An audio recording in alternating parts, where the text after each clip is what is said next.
Hello and welcome to TNA Top 10. I'm your host, T Weave. With me is Andrew and Allison Faye. How are you guys doing tonight? I'm hardly here. Allison, tell us. How are you? I'm good. Fresh off of vacation and seven That's days of rain. always beneficial. I'm actually on our Facebook page sharing this so other people might be able to find it tonight because I Nice. didn't do that last week when me and Allison took over. Dad's back, everybody. Terry is Let's driving this go. bus, and I have Woohoo. a microphone problem tonight instead of a whatever problem. There's So, always some kind of problem. It's okay. I was gonna say, We got here for and as people are much as we starting to pay for filter in. technology, folks, Oh, I this is know. absurd. And it hurts to laugh because I did a core workout last night. So, um, Terry, I'm excited. Allison, I'm excited. I'm not as excited about this show as I am the next oh, show. all Yeah, right. imagine Well, We so. got But the we're not Kool Aid. getting to that yet. So hold No, on. no, Hold not on. yet, Hold not on. yet. But anyway, Well, if you want to hear about an exciting show, our buddy Dave in the HSV that's on the Filter Free podcast, he lives 45 minutes from me. We're not neighbors by any means. I'm on the north side of town. He's on the south side of town. So I took the trek out there with Cyrus to Dave's house and we watched Rough and Rowdy 25 pay per no. view. And I don't know. I don't know if anybody knows what this is, but Barstool, Dave Portnoy, and those guys who Allison just does not like. No. They put on this show once in a while. I guess every 6 months, 3 months. I don't know. They've done it 25 times. They go to West Virginia, the same Well, place every time, and they basically, I guess, they pay these coal miners to fight each other, and um, and it's not boxing. Let me tell you, they got boxing gloves with these guys. is it like They're, slap fighting with boxing gloves? it's I wish I could show it. They're like swinging the boxing gloves around. They're not really jabbing or anything. It's just haymakers, and there's no defense. And they've Love it. got nicknames for everybody, and they're really creative. And they That's have some fantastic. guys that are like 6'6", 190 pounds, you know, and they normally have like big fat guys against each other and little skinny guys against each other. Wow. And then they finish the whole thing off with what they call a ring girl contest, which basically they got the local strippers and they're out in bikinis and they're showing their stuff. And there were a few meemaws in that group. So well, you remember the Ms. NWO contest from the '90s, don't you, Terry? oh When they yeah, were in Cedar Rapids for Sold Out, and they picked the ugliest women yeah, out of the crowd to fight. yeah. So Very this is, unflattering. I mean, this is very much middle school humor, but Why not? I don't think I ever got out of middle school, What did I so put in I the group enjoy it. chat earlier, guys? Sophomore class field trip. We're here. Exactly, it's We exactly are what it here for is. it. And I Hmm. don't know if Dave's going to go into it on his show or not, but I enjoy it every time I watch it. It is really bizarre. Some of these people that some of these nicknames and these people that are fighting up there. Hillbilly fights, I call it. I mean, it's kind of like those random events at the Olympics, like breakdancing this year, where you're just like, this is really a thing.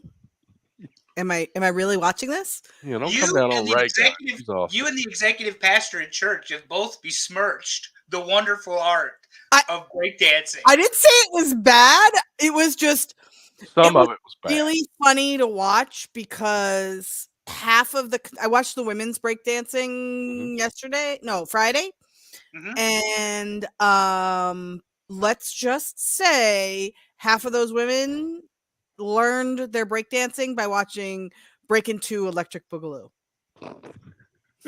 Yeah. Did they Okay, moonwalk on the wall and the ceiling? Is that what you're saying? It was not good. And I cannot figure out the judging for the life of me. It's like they vote for who they like better. I don't know. What I can't figure out is legitimate sports that aren't in the Olympics, Okay. and then we have stuff like this. well, Yeah. hold on, because you guys have started the squirrel because my Adderall has worn off today. Could you imagine me on Adderall? We'd be in trouble. Good Lord. They all know. Yes. Anyway, I think I want to propose potentially a top 10 list that I think would be fun. Okay. top 10 movie dance scenes. Oh, that could be good. I'm gonna have to make that list. That's a tough one. Movie. Number dance. 1 with the bullet, American Wedding, Stifler in the gay bar. Oh, I do If love you guys that, don't but know it's what not a I'm number talking one. Google it. Stifler, how'd you get the nerve to go into a gay bar? Yeah, I don't really want to talk about it. The dance-off was magical. It was. It was. Anyway, just so pin that, Allison. You're our I producer. I got you. But I was going to say the reason I was watching breakdancing is because it was the tail end of our vacation where we came home. And why would you ask? Were you watching, sports? Because we had to come home early because it rained for 7 days. We had 2 days of like not so much rain, and that's the days we actually tried to do as much stuff as we could. But 7 days in Virginia, torrential rain, like not just a little rain, like hurricane worth of rain. And I'm going to give you a small hint on what I'm pissed about. It has to do with driving. I know you're shocked. Hold on. Bring it. Before she gets pissed, because I'm going to get her warmed up here. It was a tropical storm and depression by the time it hit us. Yeah. But we had 8 inches of rain. Before we got on the air, I didn't know if we were going to be able to get on the air, guys, because a thunderstorm rolled right over top of my house, and we had half an inch of rain in about an hour, which is a lot. That's a lot. For those of you playing along at home. But the lightning and thunder was shaking the house because it was directly over top of us. We had an EF3 tornado touch down 18 miles down the road. I am a horrible person. Allison can yell at me. This can be part of her producer's piss, Terry. 3:45 in the morning, the alarm goes off on the phone. This little idiot box right here. Because there's a tornado in my area. Seek shelter. I killed the alarm, rolled over, and went back to sleep. Andrew!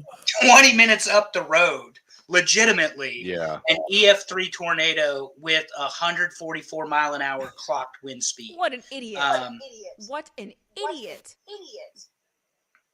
And I was completely out of it. But this is what I do want to say about that, because I grew up in Tornado Alley and know better. That's why tornadoes kill people at night, legitimately. That when they come at night, that's why they're the most dangerous, is because you have no idea what's going on. And I realized I shut the alarm off after everybody started talking about it. But anyway, the reason Allison's vacation got canceled is the reason she will not live with me out here in the South. And that is because August 1st started hurricane season, and August the 3rd, we were rocking and rolling. And we did not wait long. Not only with the rain, but with the 95 plus degree heat and humidity, which was a killer because, for those of you who don't know, my summer vacation with my son every year is to go to roller coaster parks and water parks. And guess what you can't do in a tropical depression? Yeah. And what is really uncomfortable in extreme heat and humidity? Traipsing around a park when your kid wants to go one ride over there and then another ride over there and then another ride over there. No. Mama child. got her steps in. That's what Allison We will be just said. working in a loop. That's all I'm going to say. I know he got on the trampoline at some point. He did. Well, because it rained, so I had to find alternative things. So we did a trampoline park, an escape room, Dave and Buster's. And we also went to the New Kids on the Block concert, which I am not pissed about because that was phenomenal, even though it was 1,000 degrees. But what I was pissed about was the minute it started raining, it's like people in their cars and on the road took their driver's licenses and went, I don't need this anymore. I don't need to know how to drive. We're just going to do whatever we feel like, and that will be fine. I almost got hit, and this is no joke, 6 times. 6 times. Now, granted, it was almost a 9-hour drive home, but that's too many for me. And it's like it starts raining, and people's brains are like, let's take a break. Let's take a break for now while they're on the road. So, my son got to experience mom with a category 10 migraine driving home 8 hours. That's why that next day we went to Dave and Buster's. With bad drivers. Yes, with bad drivers. Yeah, it Did you was. I manage to was. spend as much money at Dave and Buster's as Terry did on alcoholic beverages? I did not even spend that much, and we Like, ate oh, there. mommy's got a headache. Go do whatever you want. Here's more money. Here's more money. It's just money. Go ahead. Yeah. But yeah, other than that, it was a good vacation. Terry will never, ever watch AEW at Dave and Buster's. For those No, it's the our worst fans way who to don't do it. know. It's the most expensive route. Most Yeah, expensive. It is. But while we Very were good. there, I got to watch 3 different Olympic sports, which was phenomenal. I got to watch skateboarding, men's volleyball, and women's soccer. I think it was. And I Nice. was loving it. It was super great. So what did you guys think of the Olympics? Oh my God. Do you have to ask? All right, besides the whole, guys in their little tiny outfits. We've already been over this, haven't we? I know. Dad, you weren't here. We can revisit if we need to. Tom Daly. My goodness. Men's basketball. 3-peats for the gold medal. Congratulations. They should never beat you. You had to come back from 17 down against Serbia. Serbia. This is hardly a country. They had a civil war 30 years ago, and they broke up, and they were part of Yugoslavia. This is hardly a country. How do you almost lose to Serbia? And I know producers pissed as Allison's gimmick, but this is what irritates the ever-living hell out of me. Do you know how many times in the Olympics Michael Jordan and the Dream Team had to come back? No. 0. Do you know how many times Kobe Bryant and the Dream Team had to come back? How many? 0. Do you know how many bronze medals either of those teams won with Kobe or Michael captaining them? No. 0. LeBron James is not greater than Kobe Bryant or Michael Jordan. And if you're a longtime listener, we call that a callback. So check us out in the basketball episode. And the women, we left out teams on the Oh yeah. athletes list just because of that. We didn't want to revisit. Yeah. Well, even Michael Phelps at 28 medals and 23 gold medals, is he better than the 92 Dream Team that took it in Barcelona? Athletically, probably not. Output-wise, absolutely. They did it once. I mean. Yeah, that's true. Anyway. Well, if But you I want mean- to talk about dream teams, though, Yeah. the men's and women's basketball both took gold, but the women's soccer team has dominated for Yes. about 28 years now.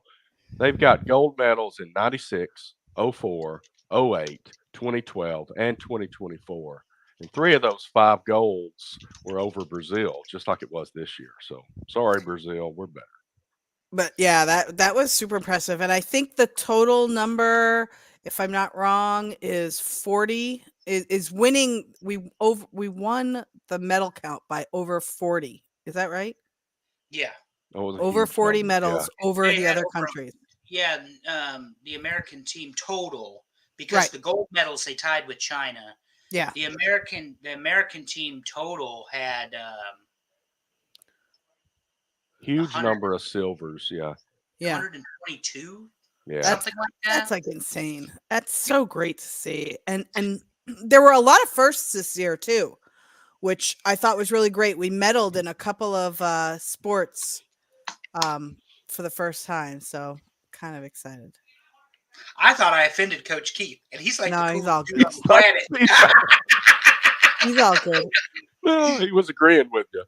But listen, there was a really interesting coincidence. Not coincidence, a happening. Mallory Swanson of the women's U.S. soccer team kicked the game-winning goal to win the gold medal this year. And that name Swanson might ring a bell for baseball fans. That is the wife of shortstop Dansby Swanson of the Chicago Cubs. And not only did his wife kick a game-winning goal to win the gold that day, Dansby got his 1,000th career hit the very same day. Huge day in the Swanson household the other day. Yep. 1,000 career hits. Yeah. Wow. It's a pretty great day. Yeah.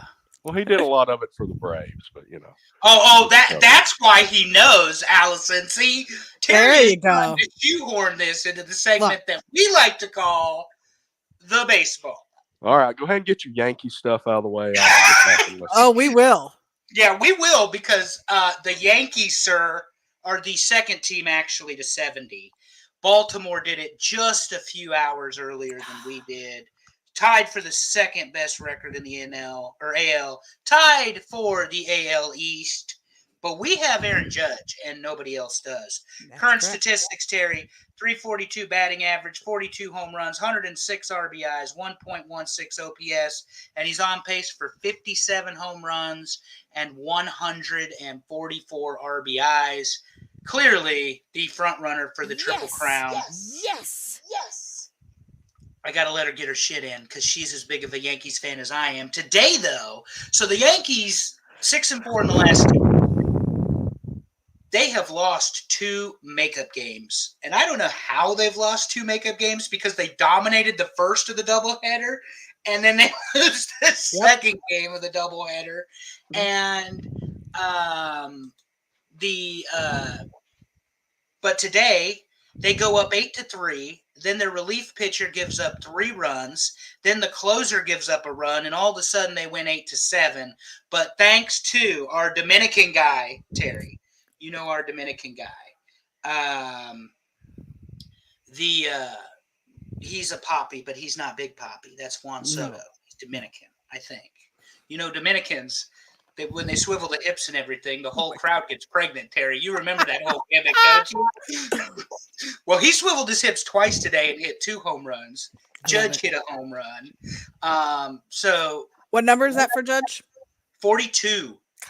Beautiful Lucky number. Jackie Robinson number. And as Terry is very quick to point out, the run differential in the Yankees is they've scored over 600 and change. They are 100 and some runs more than all of their opponents combined right now. It is in the games they play.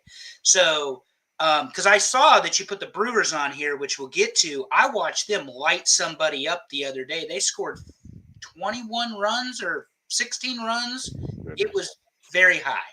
Yeah. Very, very high. Yeah, I put that. This is kind of a foreshadow to the National League, but just overall, the Brewers and Phillies are really the only 2 teams in Major League Baseball with comfortable leads right now in their divisions. Unfortunately, the Braves are 7.5 back, but you know who's not doing that well is the White Sox, and they are at a historic level of suck this year. They are 28-91 at this point. 91 losses already, on pace for 124 losses. And 26 in a row, they win the game, they fire the manager. What is wrong with these people? Yeah, but the Braves, like I said, 7.5 back of the Phillies. Okay. Both teams 4-6 in the last 10. I think the Phillies aren't doing that great, but the Braves aren't taking advantage of it. It looked like last week they were going to, but they've dropped back. They're not even in the top wild card spot. They may not even make the playoffs. So there you go. That's all I can say about that. But the Padres are heating up. Fingers crossed. Yeah, maybe the Padres will pass the Dodgers. That'll be a little silver lining. If the Padres want to keep wearing their retro uniforms, I'm all for that. I love the Padres retro uniforms. Very nice.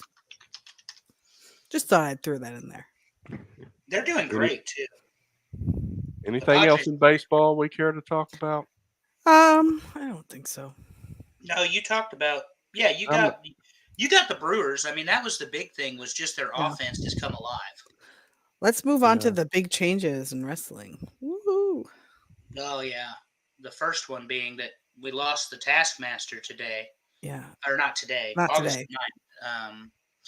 Unfortunately, wrestling fans know Kevin Sullivan, and if you're our age, plus or minus 10 years. So I'm kind of the median. Terry's a few years older than me. Allison's a few years older than both of us. But if you go even 10 years younger than me, Kevin Sullivan is a big deal in professional wrestling. Huge, huge, huge deal. And at some point, this summer. I forget when, was it the summer or the spring? I guess it was the spring.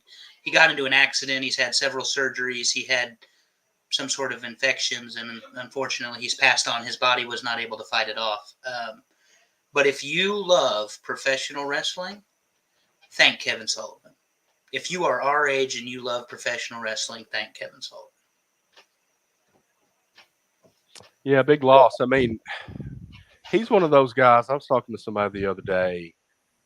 You know, non-wrestling fans probably don't know who he was.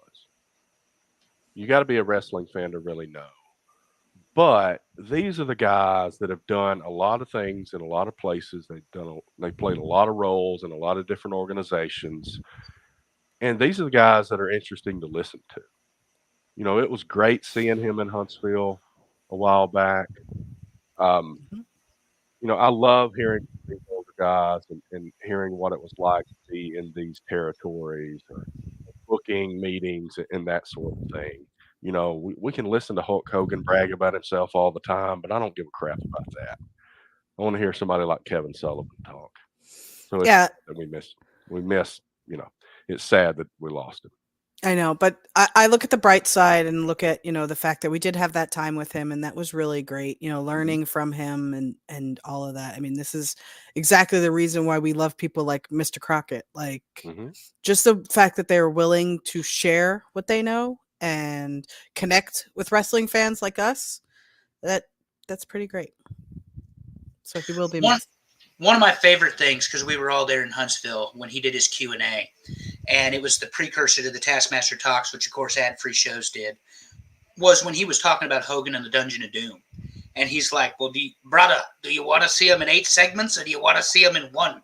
We're going to call it the Dungeon of Doom and we put him in 1 segment. And then you got that out of the way. So when he started talking, I just laughed because, like, as fans, we're like, this is horseshit. Like, what is this? and then you understand the logic. Like, nobody wants to see Shark and Zodiac and whoever else that Hogan decides he's getting a job for. So we put them in one group and we call it a day. And it was perfect. So what's happening in wrestling and now? I've been a little busy, hadn't really been able to catch up. I did catch SummerSlam. I did catch the Raw after SummerSlam. What's happening in AEW right now? I've been out of the loop on that one. Well, honestly, backstage fights. The only thing to me that was really exciting is Britt Baker was suspended. That was exciting. Well, I'll be honest. I have fallen off the watching it religiously. Yeah. I didn't like the fact that, if I'm correct, the Bucks still have the titles. The tag titles, yes, they do. Yeah, I don't understand why. Like, at all. You've got a stable. Use it. Andrew, go ahead. I have plenty of thoughts on it. I know you do. And as a spoiler for our One True Sport fans, we'll be making an announcement that I will be debating Mr. D'Angelo Marcus on whether or not it was a good idea to parody Arn Anderson's retirement 27 years ago. So that'll be our bonus content on One True Sport. And the reason I mention that is he had suggested that I may be a candidate for somebody to argue these points about professional wrestling because I have very strong opinions. And well, here's one for you. It appears that Adam Cole and Britt Baker have broken up. Yeah. They're far much more valuable as a package than they are separate. And if she's going to pick a fight with MJF's girlfriend and then MJF subsequently after the fact and have to get Will Ospreay and all this involved, all this nonsense we've been reading online, MJF greater than Britt Baker, bye. All right, if you're trying to repeat the CM Punk mistake, and now you've lost the leverage that your boyfriend also works for you because he just moved to Pennsylvania on his own, and the rumor and innuendo, and I'm not saying I know this, is that they broke up. Well, if they did, that sucks for them because obviously they were together for a long time. But they're much more valuable as a packaged item. you have to take that into consideration. There are people that think Becky Lynch is going to go to AEW. Terry loves AEW. Becky Lynch will love AEW if she does show up. As we know, he's a redheaded fan. It's a redhead fan. But you're the redheaded fan. There is no way on God's green earth that they separate from Seth Rollins and Triple H. There's no way she leaves. So that's a package deal. And if they had a divorce or a marital thing, or because they're married, if they had something like that, that's a different story. Yeah. But in my opinion, MJF called wherever he was wrestling the home of a bunch of neo-Nazis today on Twitter. He's really leaning in. And I think it might have been upstate New York or Virginia somewhere. I don't know. I'm not going to put that on anybody. His tweet was, nice to know all the neo-Nazis are still here and whatever. And I'm like, okay. So he's leaning into this like American hero thing. But somebody said it to me, and I think it makes sense. Who cares? Like, he's fighting Will Ospreay. It's not like the British and the United States have this whole thing going on. And yeah, it's been a while. A couple hundred years. And then, obviously, the Acclaimed get the Bucks on Dynamite. There's something going on with FTR. I don't know what that is. Yeah. But anyway, that's kind of the wrestling portion of it that I'm following. I guess the Patriarchy, led by Christian Cage, he came out in a turtleneck referee shirt on Saturday, which blew up on it online. But he screwed both the House of Black and the Bang Bang Scissor Gang out of the right for the trios title. So to Terry's fun thing, it looks like for Wembley we're building to a 3-way 6-man. Yay! And then my favorite. When the Acclaimed and the Bucks don't solve their issue on Wednesday, we're going to insert FTR and we're going to have a 3-way tag team match at Wembley. But just your guys' thoughts, because this is the way my mind works as somebody who talks to professional wrestlers fairly regular. You got like 200 people on this roster, and you're having to go to multi-team, multi-man matches to get everybody a pay-per-view payday. Yeah. At what point do you decide we really need to put pen to paper and say, this is who we need to focus on. These people are worth keeping. Unfortunately, we're going to have to make hard decisions. Well, speaking of an organization that knows who's worth keeping and how to use them, let's switch over to WWE. Obviously, I wasn't here to talk SummerSlam, but I thought it was the best SummerSlam we've had in a while. Those storylines that we have been loving the build up to really started heating up at SummerSlam and have led to some great things afterward.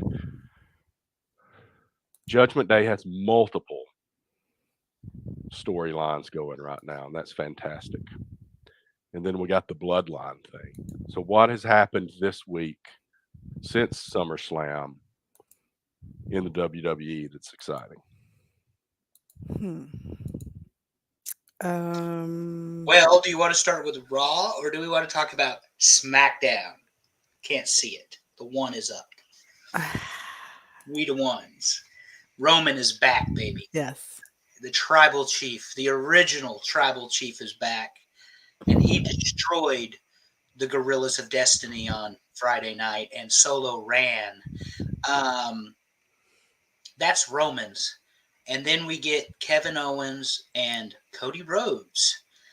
Interesting storytelling device. I think Randy Orton loses to Gunther. Owens and Rhodes go do their thing, and it's not going to be Owens that turns on Cody. It's going to be Orton, because it just makes sense, and it's what people want to say. But we get Orton Gunther, and the beauty, to your point, Terry, of what WWE is doing is that they successfully called back where that pinfall when he became King of the Ring looked like Orton's shoulder was up. Now they're building on that story. And there's nothing wrong with acknowledging a mistake if it's a mistake, as long as you do it in the right way. And I am also agreeing with Alex Wheaton. I'm very excited for Cody and Kevin. What are your thoughts, Terry and Allison?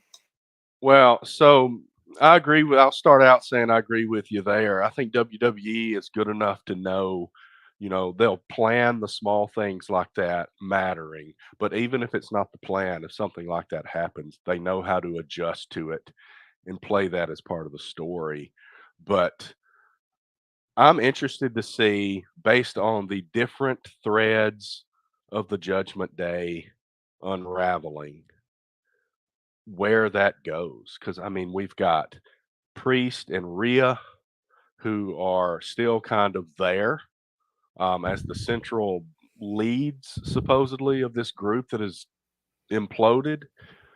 But you've got Liv and Dom, are kind of a separate thing, and then you've got our Finn Balor, who went up against Damian Priest. So there's so many different angles that are hitting in this same group.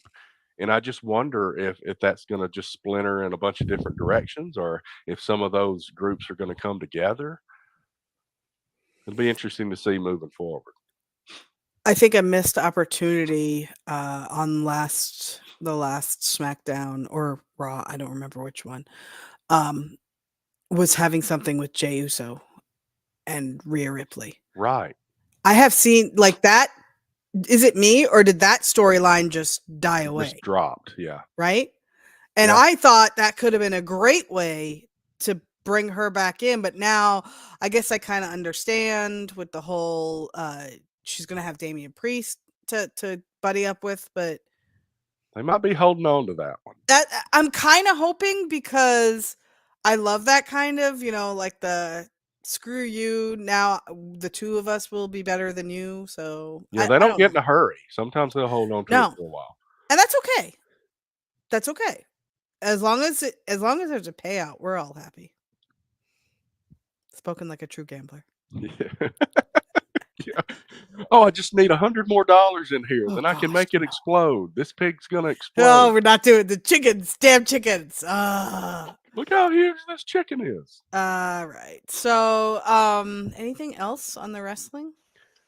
I don't know. Bloodline obviously is great. Has Paul come back? Paul Heyman come back? No. So that'll be interesting when he comes back. They held him, and Paul Heyman is universally loved. He's a lot like Kevin Sullivan that way. We didn't really get into the creative, but the two have done some nasty, nefarious things in their careers as on-screen. I mean, and we didn't talk about it, but Kevin Sullivan played the devil, and the leader of the Army of Darkness in Florida during the Satanic Panic of the 1980s, when all of the sudden devil worshiping became much more in vogue in the 80s and scared all of the blue-haired, married with 2.5 children, Christian Bible-loving people. And he was so good, people actually thought that Kevin Sullivan worshiped the devil. Paul Heyman is the exact same way. People actually believe that he's the smarmy, narmy, whatever, and he is in some ways. But I think it's gotten to the point where the bloodline got to put their hands on him. So now he has to have some comeuppance at some point. The logical ally for him, because they're so close in real life and on screen, is Roman. But answering your question, Terry, because you have been busy, being the dad of two kids that keep you running here, there, and everywhere. I say kids, but Houston's a young man. He's not slowing down this week by any means. But Houston's a young man. He's not a kid. But Cyrus kept you busy yesterday and today, too. Point being, he did not come back, which I thought was an interesting choice for SmackDown. I thought it was an interesting choice for SummerSlam because of all the things we predicted that I got wrong. The only thing was that Paul Heyman says, ladies and gentlemen, and all of a sudden Roman's out. But if they hold him, they hold him. When he comes back, he's going to be such a big baby face. It's going to be stupid. He might be as big a baby face as Roman. And we talked about this last week, Terry, and we just can mention the point for 30 seconds, your reaction to it. Me and Allison both, finally Roman's a baby face, but that pop, when he came out in Cleveland, the crowd was ready for Roman Reigns. Oh, they've been making us anticipate it. They've done so well with that storyline. It has not ended up exactly where we thought it would after what 2 or 3 years of anticipation of what was going to happen. But they know what they're doing, and it's great, and it's going to continue. Yeah. Cody won the belt, and that wasn't the end of the story. Roman went away, and one of his 40 cousins decided they were the guy, and he came back and said, "You're not the guy. I'm the guy." And then you got The Rock sitting there. Does he get back involved again? Because he's in that family too. The potential is endless, which I love, and It I is. think That's that's the what best we. part. It really Unfortunately, is. and I don't think we mentioned it, but we do have an injury though, so that's unfortunate. Yeah, Jacob Fatu, and I guess it is a legit injury. Yeah. But there were people like myself that just thought because of his ability he was selling, because he Yeah. was supposed to get hurt because they want to keep him away from Roman. And that makes perfect sense. You need to keep him away from Roman for now and build that. Could you imagine the standoff? They're at Survivor Series, and here comes number 3. On the heels always have the advantage in the war games, and here comes Jacob Fatu as number 4 or 3, and here comes Roman, the cleaner. He's going to be the anchor for the team, and he Superman punches everybody, and then it's him and Jacob, eye to eye, nose to nose, really, for the first time. So when they get that moment has to be special. I mean, it has to be a big moment because, quite frankly, Jacob Fatu's the best the new bloodline has, and it's not close. It's not. We got to see him in Chicago, and he was fantastic 30 pounds ago. Let alone this lighter version, he is incredible. And he's the only one doing that jump from on top of the turnbuckle down to the table. Unfortunately, he lost the fight on that one this time, but that's an impressive move. So why don't we shift gears a little bit? I like it. And we will say that when we first started saying we were going to do polls other than football, this was the poll we used as the example. And we're going to do it tonight because why not? We have not done it yet, but top 10 ice cream flavors. We realized we want to connect with everybody. And what better to connect with everybody but food? And it is about 11 billion degrees outside. So why not ice cream? So why don't we run down the ice cream? So thanks everybody that voted. We know that your absolute favorite flavor wasn't on there. And I'm talking to you, Pond Water. Sorry about that. But I'm not. Most people also do not eat an entire quart at one sitting. But then there's Super Dave. Well, I want to qualify something as well, guys. The list that we gave you, and it doesn't matter because the poll's over. yeah. But the list that we gave you did not include the gourmet ice cream because we'd be here forever. Oh, when yeah. you're talking about Ben and Jerry's has a specific brand that they do, and then you've got Bluebell, which Moose Tracks made the list, but not everything else. So, because Moose Tracks, I think different ones have Moose Tracks and call They do. it Moose Tracks. and I may agree. No, I'm just saying, Terry, that's fine. But Yeah. but Moose Tracks I know through Bluebell. But if you go down the Walmart aisle or the Food Lion or the Kroger or whatever, and you go to Bluebell ice cream down here in the South, it is stupid the options you have. And we ain't got that kind of time, folks, because we talking Big Ten football here in just a few minutes. So, Terry, I'm ready if you're ready, and Allison is ready. All right. And before we get going, I'll just say it in front of everybody, a little bit of making the sausage. But you did respond to me, but this is private chat stuff, and I already started this sentence. I will control the list because if we both start hitting the button, it's going to be chaos. Yes, agreed. Anyway, chaos. Let's number go. 10, butter pecan. And let me tell you something. I pay attention to the results as they go. And I will say this. what I noticed was older people voted early because butter pecan was high on the list. And as the younger people came in, it started going down and down the list, and it ended up at number 10, butter pecan. Butter pecan is the Werther's original of ice cream, and you will not change my mind. Love you, Potwater. Love you, Steph. There's nothing wrong with butter pecan. It's good. One thing, like our candy bars, that I like about ice cream is multiple components. So you got your sweet and your salty because you get the little nuts and you get the ice cream. But it's definitely the Werther's original of ice cream. I can't add to that. Now, listen, I will go ahead and say this because it did make the list, and I meant, when I put this out, I meant to say one of these flavors is there only for my father. And that was not butter pecan. That was black walnut. Because my dad, everywhere we go, they're like, "You don't have black walnut?" I'm like, "Not everybody has black walnut, Dad." But anyway, I don't even know what black walnut is. I don't even know what it means, but he likes it. I don't know. Look it up. It's probably decent. Number 9. Oh, you did it. I am not. My hands are right here. Moose Tracks. My hands are right here. I am not touching anything. Number 9, Moose Tracks. Maybe I double clicked. I don't know. Moose Tracks. I'm insulted. How is Moose Tracks number 9? You think that should be higher? Absolutely. I voted this in the top 3. I was going to say, because this goes right along with what you enjoy is the multiple flavors and textures in one. Right. I'm a gimmick guy. I like it all together. Yep. That's not and bad. This is good. I got to be honest. I'm not a peanut butter fan. So anything with peanut butter does not make my list anytime we vote for anything. How are we friends? Hold on a second. Did you just say you're not a peanut butter fan? I will go dig a big scoop of peanut butter and eat it, but I don't eat peanut butter flavored things. Okay.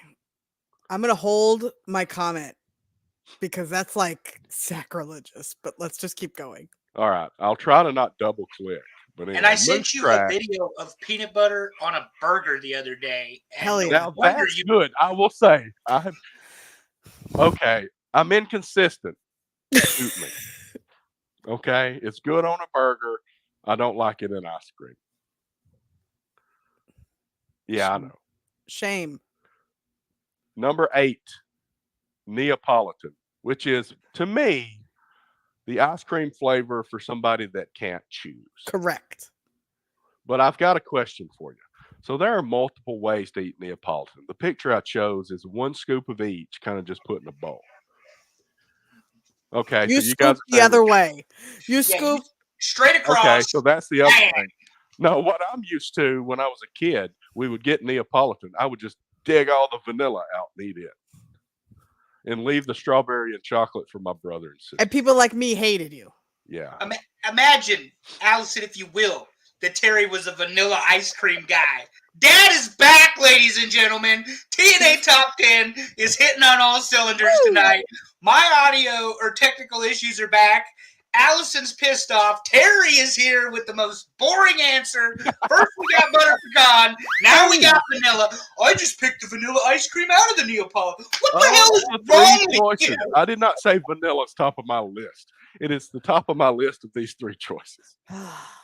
Let's keep going. All right, we'll move on. Number 7, fudge brownie. This is too chocolatey for me. Too much. Me too. Thank you. I thought I was going to feel the heat if I also said I'm not a big, huge fan of chocolate. I asked about fudge swirl because fudge swirl is fine. Strawberry swirl is fine. This, over the top. Trash. I agree. Okay, next. She said trash. Wow. I'm surprised that nobody on this show. I'm not. Really, because a lot of people are such chocolate fans that they dig into this stuff. We like chocolate when it's in a fancy dessert. Or a giant ass piece of cake. Oh. We do. Don't start. That was diabetes on a plate. We'll do that later. This is not. This to me is not. Talking about that triple chocolate cake. Now I'm super nervous. I'm going to double click on this. I'm holding my hands up here so you see I'm not doing it. Number 6. Talking about chocolate cake.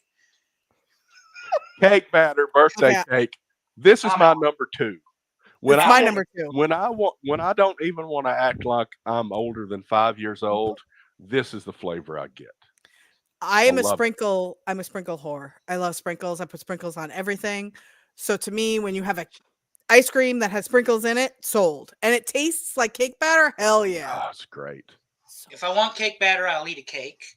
And I don't do sprinkles. Imagine that. What? This didn't even make the top. Because you're not a winner. You I'm not apparently a are not. Shame. Not a winner. We'll I've been find out watching next show about the winners. Yes. I'll be holding court.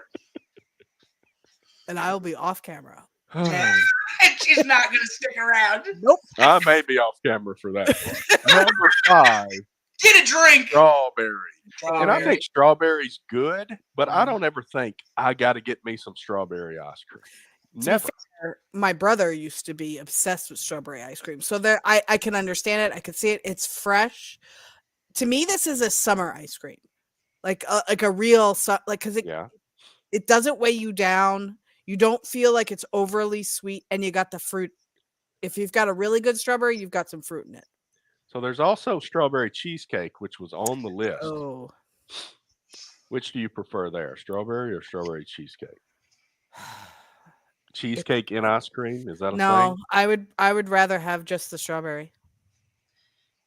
If the gimmick is fresh strawberry, just the strawberry.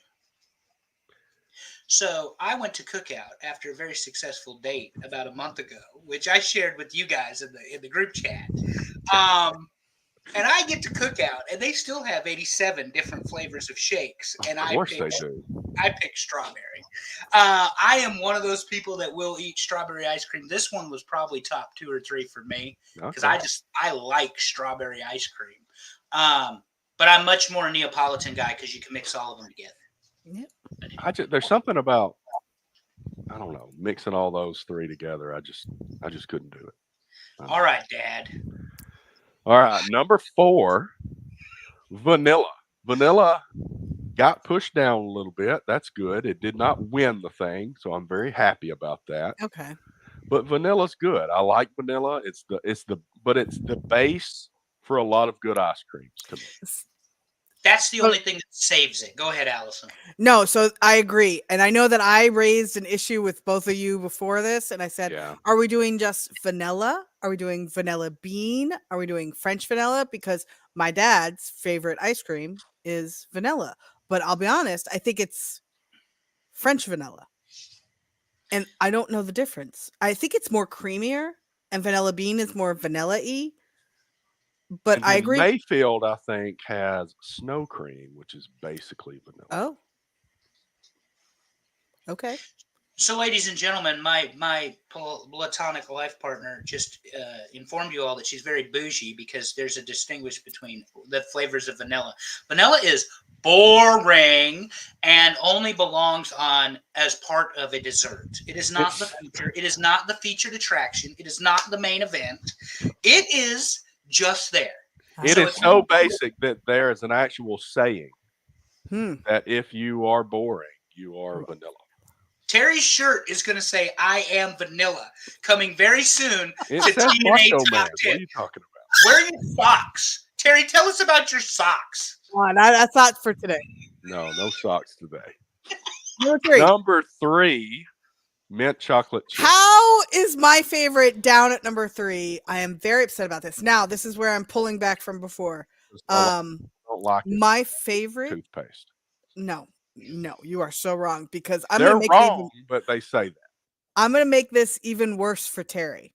My favorite is to do mint chocolate chip ice cream, some sprinkles, and peanut butter sauce. Ooh, I can't do that. Oh, Now, that's so. mint It is. chocolate chip. Listen, mint chocolate chip was also my number 1. I think if I remember, I got to start taking a picture because I vote and then I forget, and I try to recollect. But it was at least in the top 2, so it's way up there for me too. But I know a lot of people will just leave it right off of the list. I love mint chocolate chip, but it was it's like number 3 or 4 for me. We always had this in the freezer because it was my dad's favorite ice cream. So diabetic, 300 blood sugar or not, man was having ice cream. and it was going to be mint chocolate chip. And then he got into the mint chocolate chip ice cream sandwiches and the mint chocolate chip Klondike bars. Yep. So like, the Klondike bars, man. so he got like the whole deal. He figured it out, you know. Absolutely. My favorite is yeah. Carvel because they use the little mini chocolate chips in theirs. So you get a good bite of chocolate. Like the one you have here, those are really big chocolate chips. And other ones are usually just like the shavings. That's not the right balance for me. Those mini chocolate chips, just right. Downgrading on the size is not what he said. Terry, number 2. Number 2, chocolate chip cookie dough, way up the list for me. It deserves its number 2 spot. This is Who doesn't number enjoy 1. cookie dough in their ice cream? Let's be Great. honest. I mean, Excellent. See, this is where I was asking about cheesecake earlier. It's similar to this, but I will take cookie dough over every day. cheesecake every day. Agree. Yeah. Anything else to say about it other than it's awesome? No, but I'm confused as to. Well, I think I know what number 1 is. I think It Rocky shouldn't Road. be that hard. I think it's chocolate chip.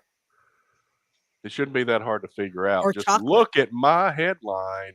Cookies and cream is number no 1. way! Really? Wow. Rocky Road didn't even make the list. Wow. Okay. What's that? What didn't make the list? Rocky Road. So, by the way, to me, Rocky Chocolate didn't Road, make the list either. but Rocky Road to me is Yeah, I an meant top 10. My bad. Go old ahead. person ice cream. Rocky Road is old person ice cream? Ooh.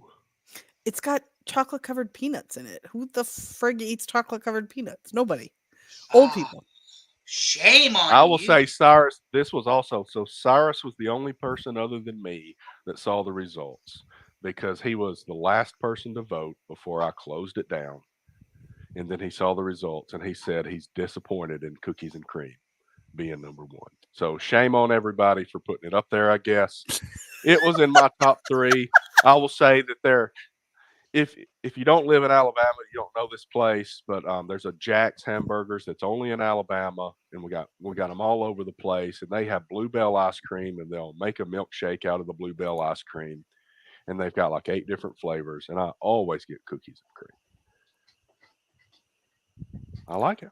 I'd like to do a shout out to Mr. Alcarai, who understands the beauty of mint chocolate chip. So there you go. I just wanted to say it. Everybody else, too bad.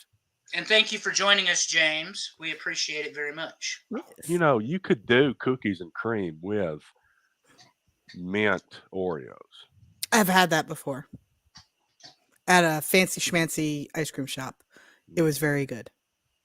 We need a top 10 cookie poll too, now that I'm thinking about it.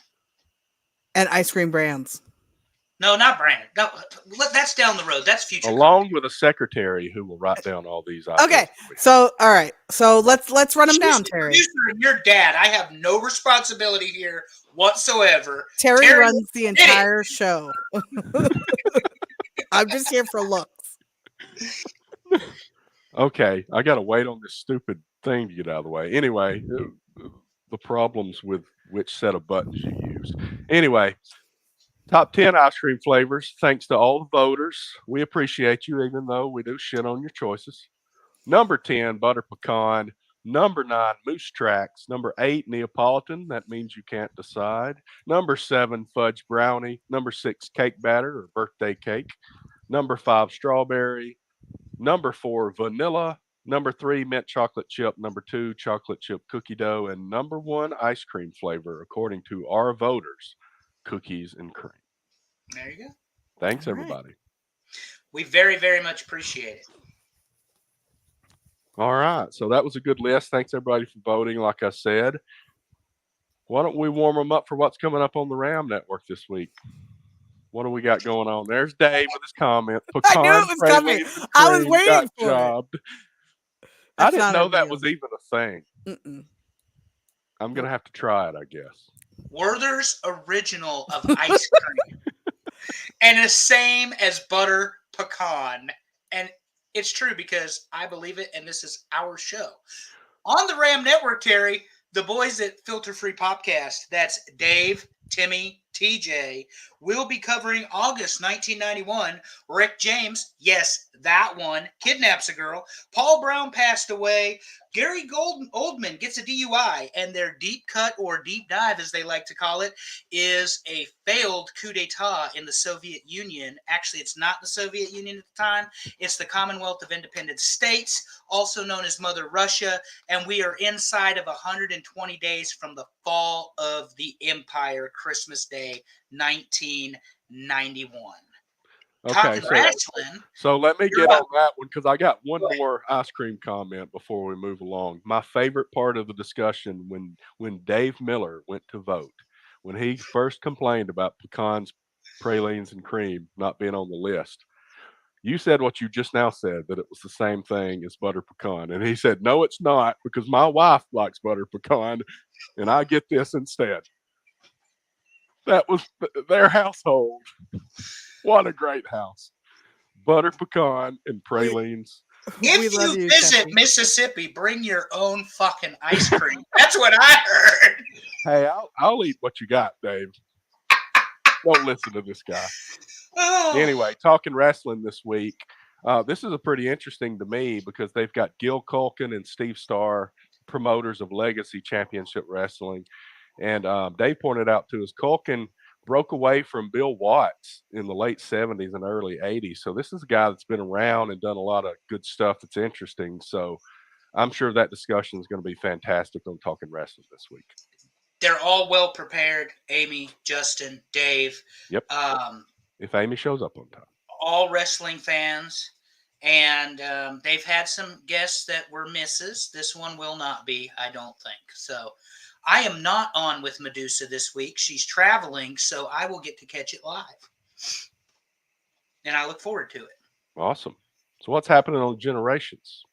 Well, eventually we're going to do a watch along with the Royal Rumble. Sign up for RAM. That's Wrestling and More. You can do that on patreon.com. Again, that's RAM, Wrestling and More, RASSLIN. And you will get to watch along with Dave and the HSV and myself the Royal Rumble 1993 world title match, Razor Ramon versus Bret the Hitman Hart.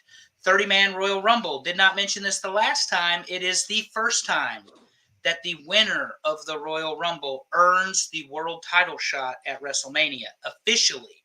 Hogan did win a couple Rumbles and go on to WrestleMania, but it was not a stipulation of the match until 1993 for anyone who needs useless information and trivia.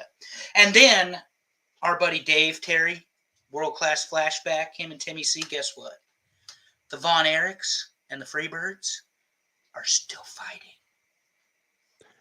So that note was in here, and I don't know if you had put that in here, and I just put the note, is there ever a need to change this, that the Von Erichs are still fighting the Freebirds? Not until we get out of 1983. I did want to verify. So it's still going to be, that's still Oh, it's every week. It's the Von Erichs and the Freebirds.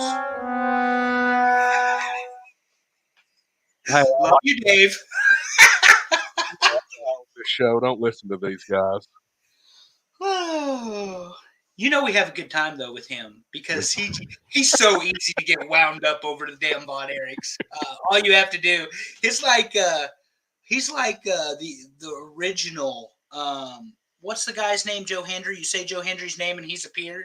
You start shit talking the Von Erichs, and here comes Pondwater Dave.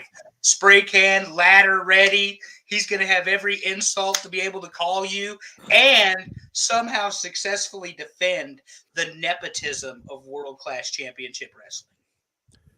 Yeah, wrestling fans, and I'll just throw this out there. You know me, I'll throw something on Facebook once in a while. Can't do it around wrestling fans because I just put the words I believe, all spiritual and everything. And damn if one of our wrestling fans didn't comment something about Joe Hendry. And I just took the whole damn thing down. We have a way of ruining things. Yes. Brush your teeth, wear deodorant, folks. Do not just believe in Joe Hendry. Believe in a higher power too.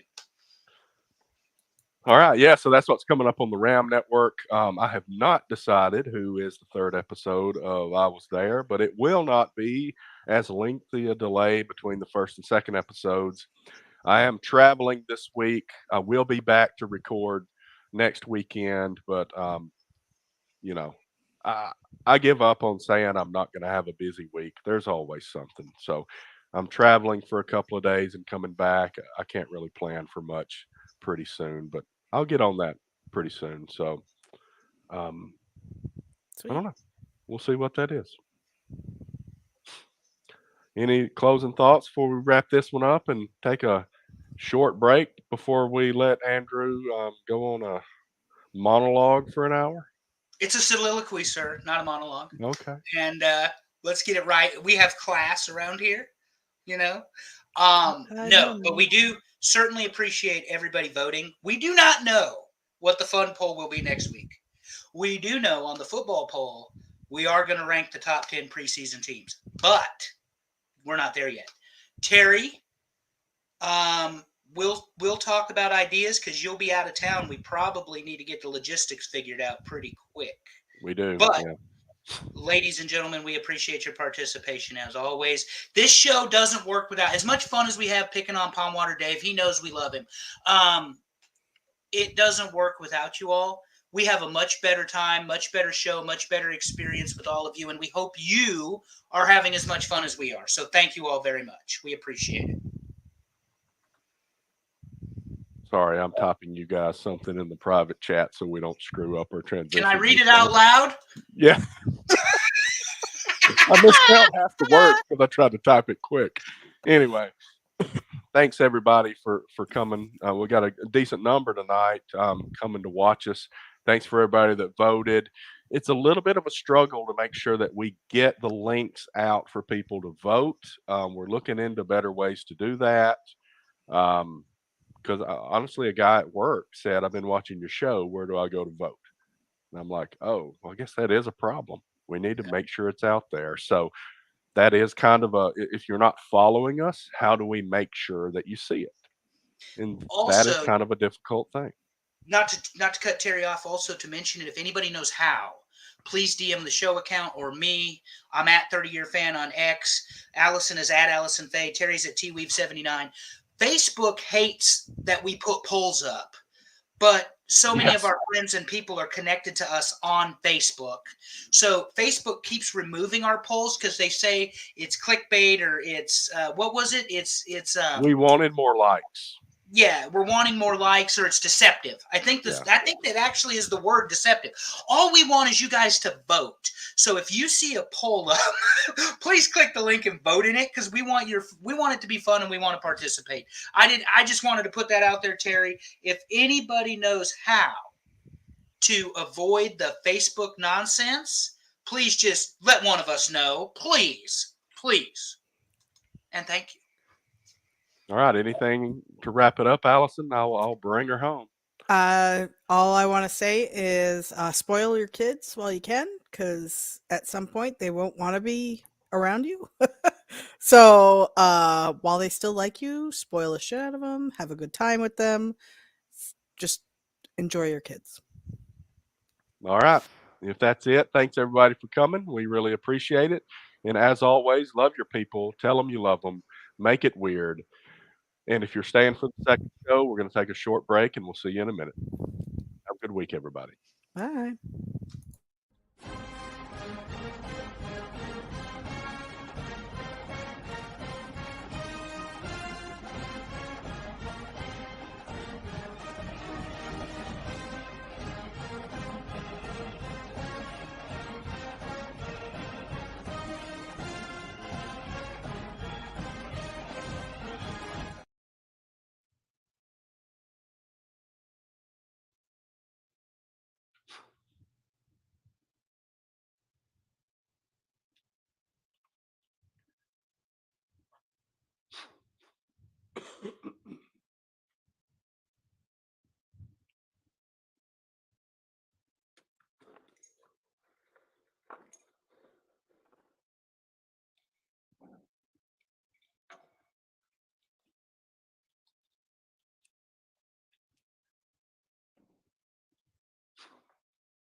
Hello and welcome to the TNA Top 10 Big Ten 2024 football preview. And I've got a little bit of a hint on what one of the big topics of this discussion might be, especially with the background that Andrew has chosen to put behind him for this show. It's about that time. It's about that time, Terry. We are 13 days away from college football. The Kool-Aid is strong tonight. And I think we're going to have fun talking about the Big Ten. It's a conference of change and movement, and everything I'm seeing out of Lincoln is very, very positive for Nebraska fans. So let me get this out of the way real quick. I was trying to figure out a headline. I don't know if you noticed it, but I've got Big Ten, but my IG is a 18. You know, the old Big Ten logo had an 11 in it because there were 11 teams. And then they got more teams, and now we're at 18. Yep. I'd like to see them do something with an 18 in there. That G could easily be an 8. Yeah, the super conferences. The super conferences here are getting out of hand. You know, we've talked about this, Barry. The SEC is huge. What's it? 16? It may be 20. Yeah, 16 in the SEC, 18, and is it the Big 12 that's got 18? 17? Does 17 sound right? 17 or 18? Yeah, I mean, everything. Oh, it was ACC had 17, and we 17. included Notre Dame. That's right. Yeah. So, I mean, there is a ton of football. If you finish in the middle of the pack in these conferences, you probably aren't a bad football team, to be honest. In some cases, particularly the SEC, they're still the kings of college football. The Big Ten, of course, as Terry and I have discussed, maybe we've mentioned it to our viewers. We welcome you all back to episode 2, hour 2, whatever we're calling this. This is the Nebraska show of the preseason, unofficial title, of course. But the Big Ten won the national championship last year, buddy, led by a guy who's now in the NFL, Jim Harbaugh. He had a great coaching run at Stanford, went to San Fran, was a Michigan guy, Michigan quarterback. Went to Michigan as the head coach, and he won at Michigan. Devin telling jokes over here. ACC, the top conference. Buddy, we talked about them last week, and we decided that only one of those 18 or 16 or 17 teams plus Notre Dame have a shot at getting into the playoff. Right now, my prediction is 5 SEC, 1 at large because we don't have a choice. 1 Big 12, possibly 2 ACC plus Notre Dame, which leaves us 3 for the Big Ten, my man. We'll get into that at large later because one of the bowl games was an example of that. But the reason we're talking about 18 teams is that as the Pac-12 broke up last year, the Big Ten added Oregon, Washington, USC, and UCLA, and that's a pretty good group to come in.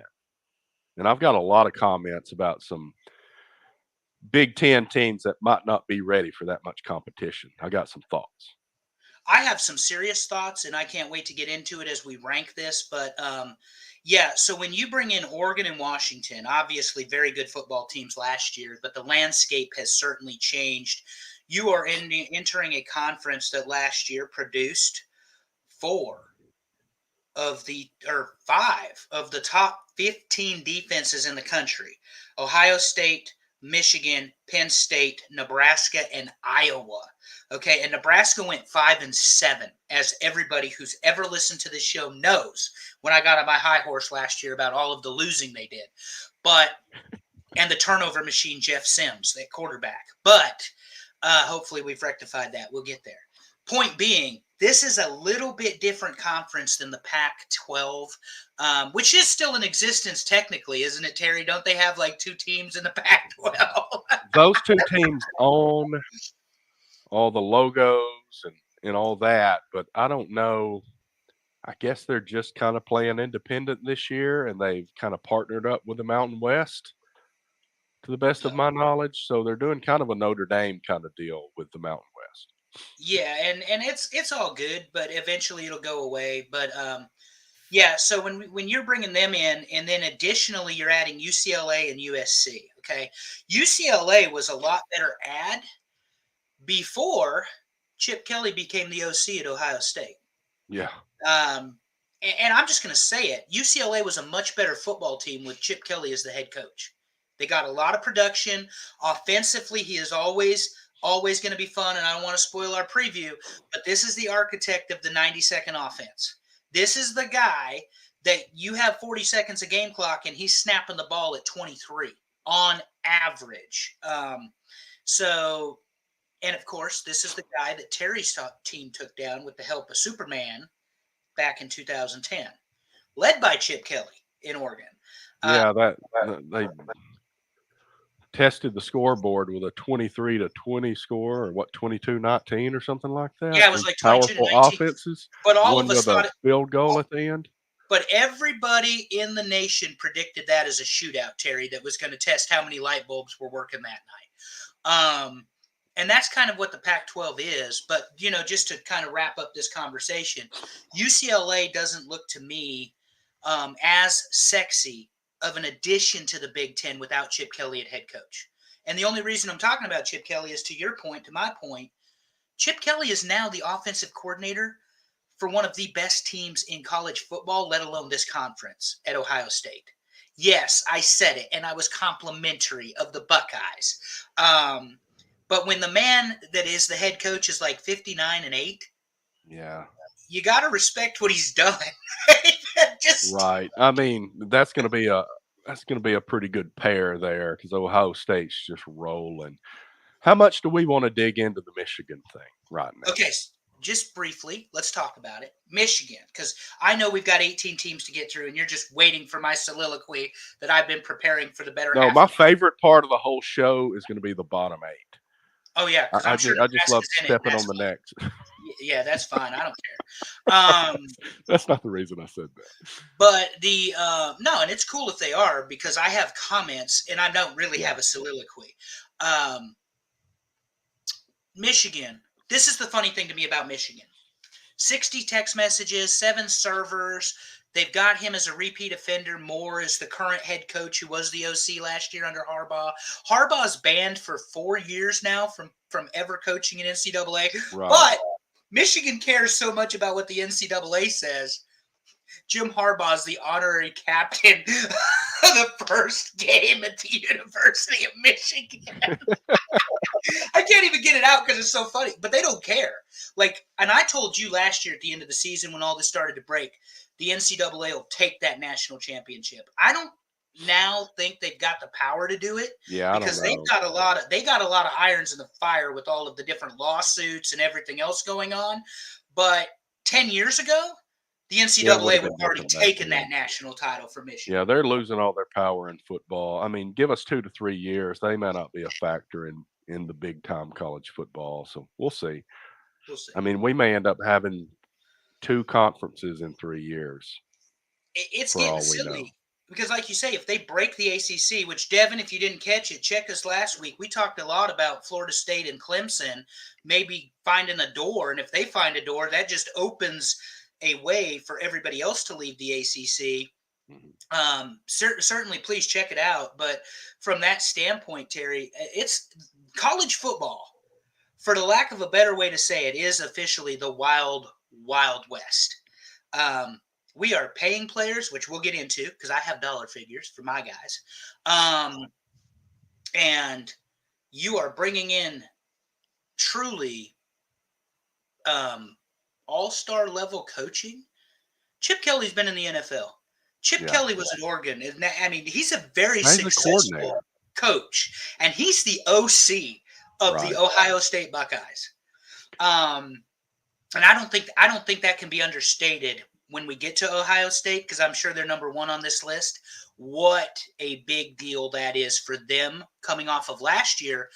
Because remember, their quarterback is now at Syracuse after going 11-1, and the only loss being to the national champion Michigan Wolverines by a touchdown, maybe 10, whatever.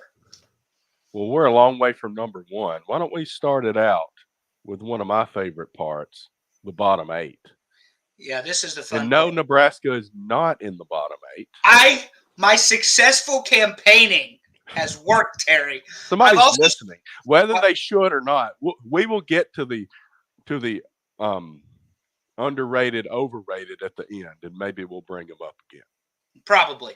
But I'm glad you're all listening, and I certainly appreciate you all. But here's the deal, like legitimately, I am going to criticize the shit out of Nebraska tonight. Buckle up.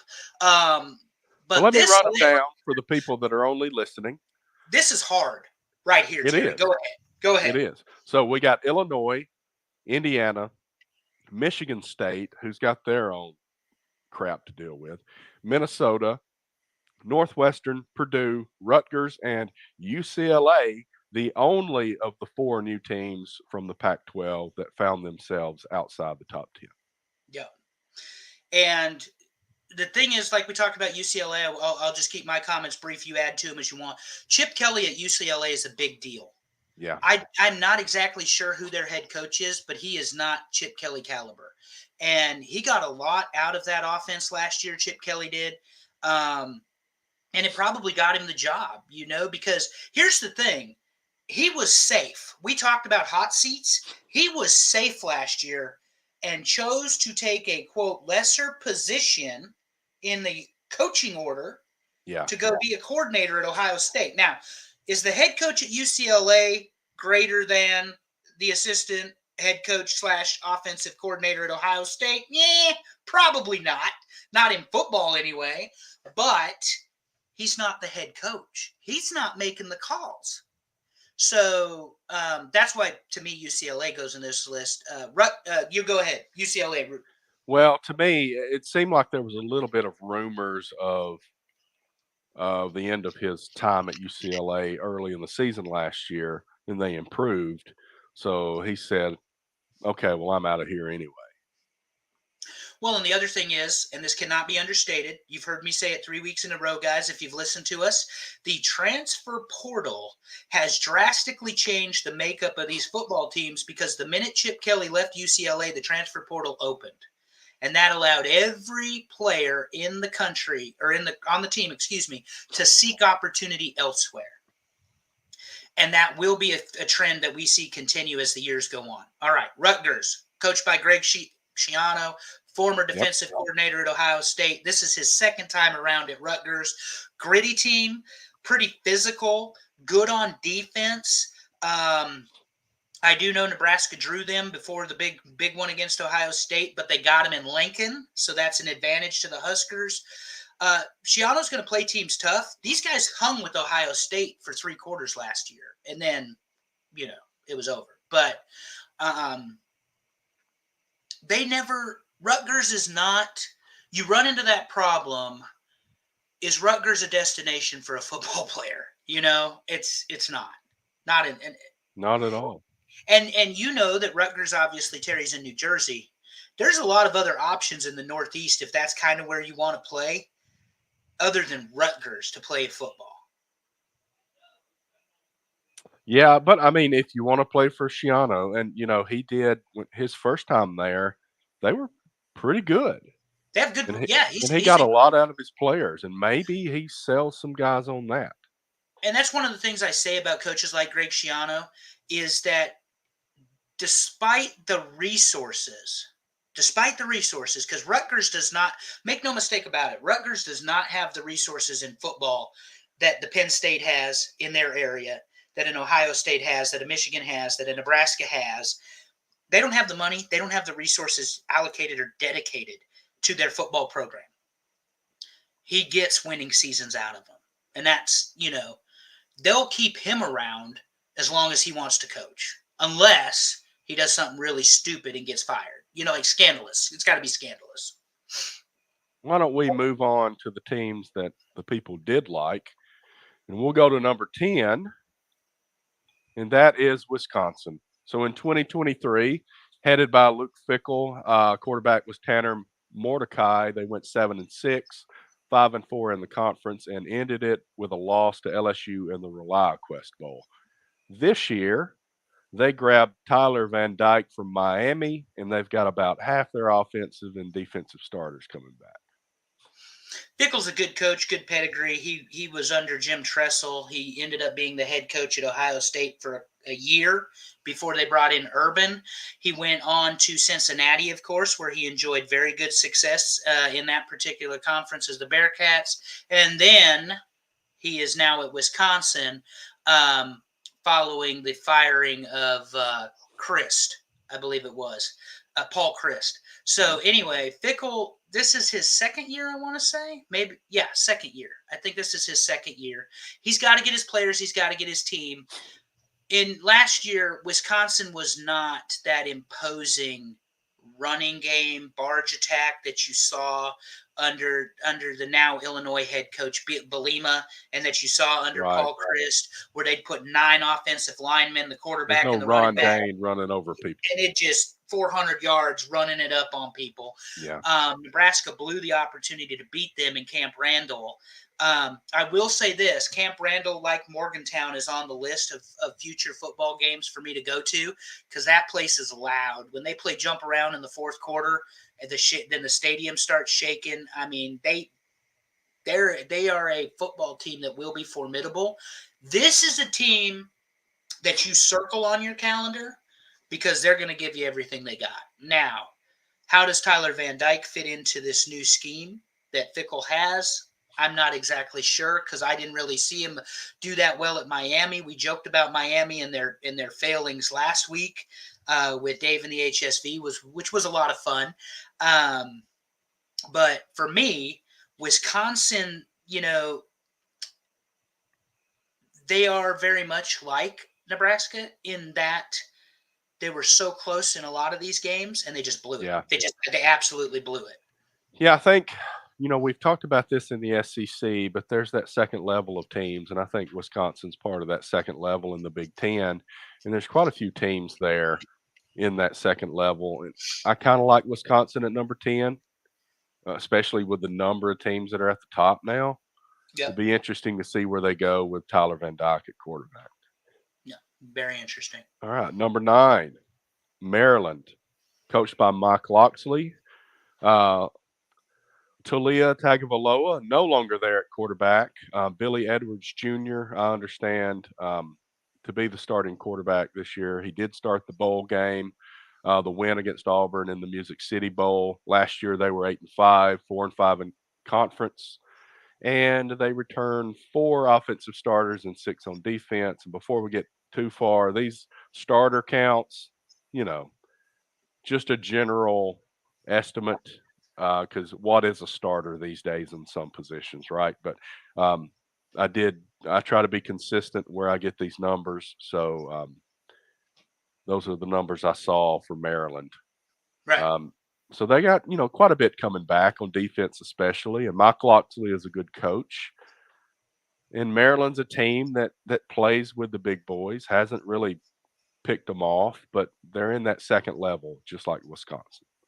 So Maryland played with Ohio State for 3 quarters last year. Yeah. And then Ohio State turned it up. And I think that's why they went, and I'll just save that comment, for Chip Kelly. I think that's why they went a different route, offensive coordinator-wise. Talua Tagovailoa was a gunslinger, was fantastic. And with all the weapons that he brought, they went 8-5. They lost several close games. This is kind of the way that the Big Ten goes. They did beat Nebraska, which I'm going to circle back to that comment when we get to Satterfield in a minute. But, yeah, Locksley's a great coach. He coached under Saban. He's one of them on the rehab train with Nick Saban that joins the likes of Steve Sarkisian and Lane Kiffin and all of the rest. Very good quarterback coach. If I'm not mistaken, Terry, he was Jalen Hurts's and Tua Tagovailoa's coach, which is why Talia Tagovailoa came to Maryland when Locksley took the head coaching job. And shout out to our boy Tua, because Terry loves him, that gunslinger. 2nd and 17 against Georgia, touchdown, national championship, getting the bag this last week. Big money, stupid money being paid in the NFL, Terry. And we're talking about NIL in college, but he got the bag, and the man got paid. The Dolphins want to keep him around a little while. Talia, you didn't mention this, lost his appeal for eligibility which is That's why right. now Billy Edwards Jr. is the coach or is the quarterback. Yeah, I think Maryland is again, you like to use the phrase that GABA teams, that middle of the Yeah. road, that these guys, any of these teams could beat the other on any given Saturday. It just kind of depends on what the plays are or whatever. I agree with that. Maryland this year, I think, because of who their coach is, they'll be okay. But again, Maryland is not a destination in the Big Ten for recruiting. Right. Even Wisconsin is a better destination for football than Maryland. So Loxley has a culture problem and a perception problem maybe that he needs to kind of massage a little bit. 8-5 might keep your NIL players. And we're going to get into that conversation too. But remember, Ohio State fired their quarterback, who's now the starter at Syracuse, McCord, 11-1. Next. Speaking of the gob of teams, number 8, Nebraska Cornhuskers, in that gob of teams now, found themselves a quarterback. Matt Rule in his second year, correct? Second year, yeah. Second year. Last year's quarterback, Heinrich Harburg, 5-7, 3-6 in conference. No bowl game, obviously, from the 5-7. Right. But this year, Matt Rule has Dylan Raiola and quite a few starters back on offense and defense. So it should be much improved. All right. So here we go. I'll sit back. I'm kidding. Yeah, 5-7. Most people thought Matt Rule's team would go 3-9 or 2-10 because that's his MO everywhere he's been. There's a toughness and an edge to Nebraska that he has brought, which I really, really like. Looking at the camps this year, one of the things I said I was going to mention, Satterfield. That Maryland game came down to him putting Heinrich Harburg in a bad spot, and Harburg threw a bad pass in the end zone, turnover. Maryland marches the ball close enough. Tua gets it down for the field goal ball game. A 13-10 victory. Nebraska's defense last year finished top 10. Nebraska's defense this year, preseason, top 15. Top 5 defensive line in the country, sharing that distinction with Michigan, Ohio State, Penn State, and Georgia. Okay? So there is high expectations. Dylan Raiola, as I say every week, is only the second true freshman quarterback to start at the University of Nebraska since Tommy Frazier did it in 1992. For the lovely Amy Vaughn, who did not know who Touchdown Tommy is, Tommy Frazier, the 4-time starting quarterback, 33-3 as a starter, led Nebraska to 2 national championships and was robbed of the Heisman in 1995. Arguably one of the greatest college football players of all time. I didn't say quarterback. I said college football player because he was a running back in the quarterback position. Yeah, I don't know that it's arguable. I mean, who's arguing against that? Well, the argument is that he wasn't one of the greatest quarterbacks of all time. But they did run the option, which is left, right, and up the middle. So, I got you. And when you run out of the power I, Terry, and one thing about Rule is he knows tradition. They're going to be picking the single digits. That's the toughest guys on the field. The X factor this year is the rifleman Dylan Raiola.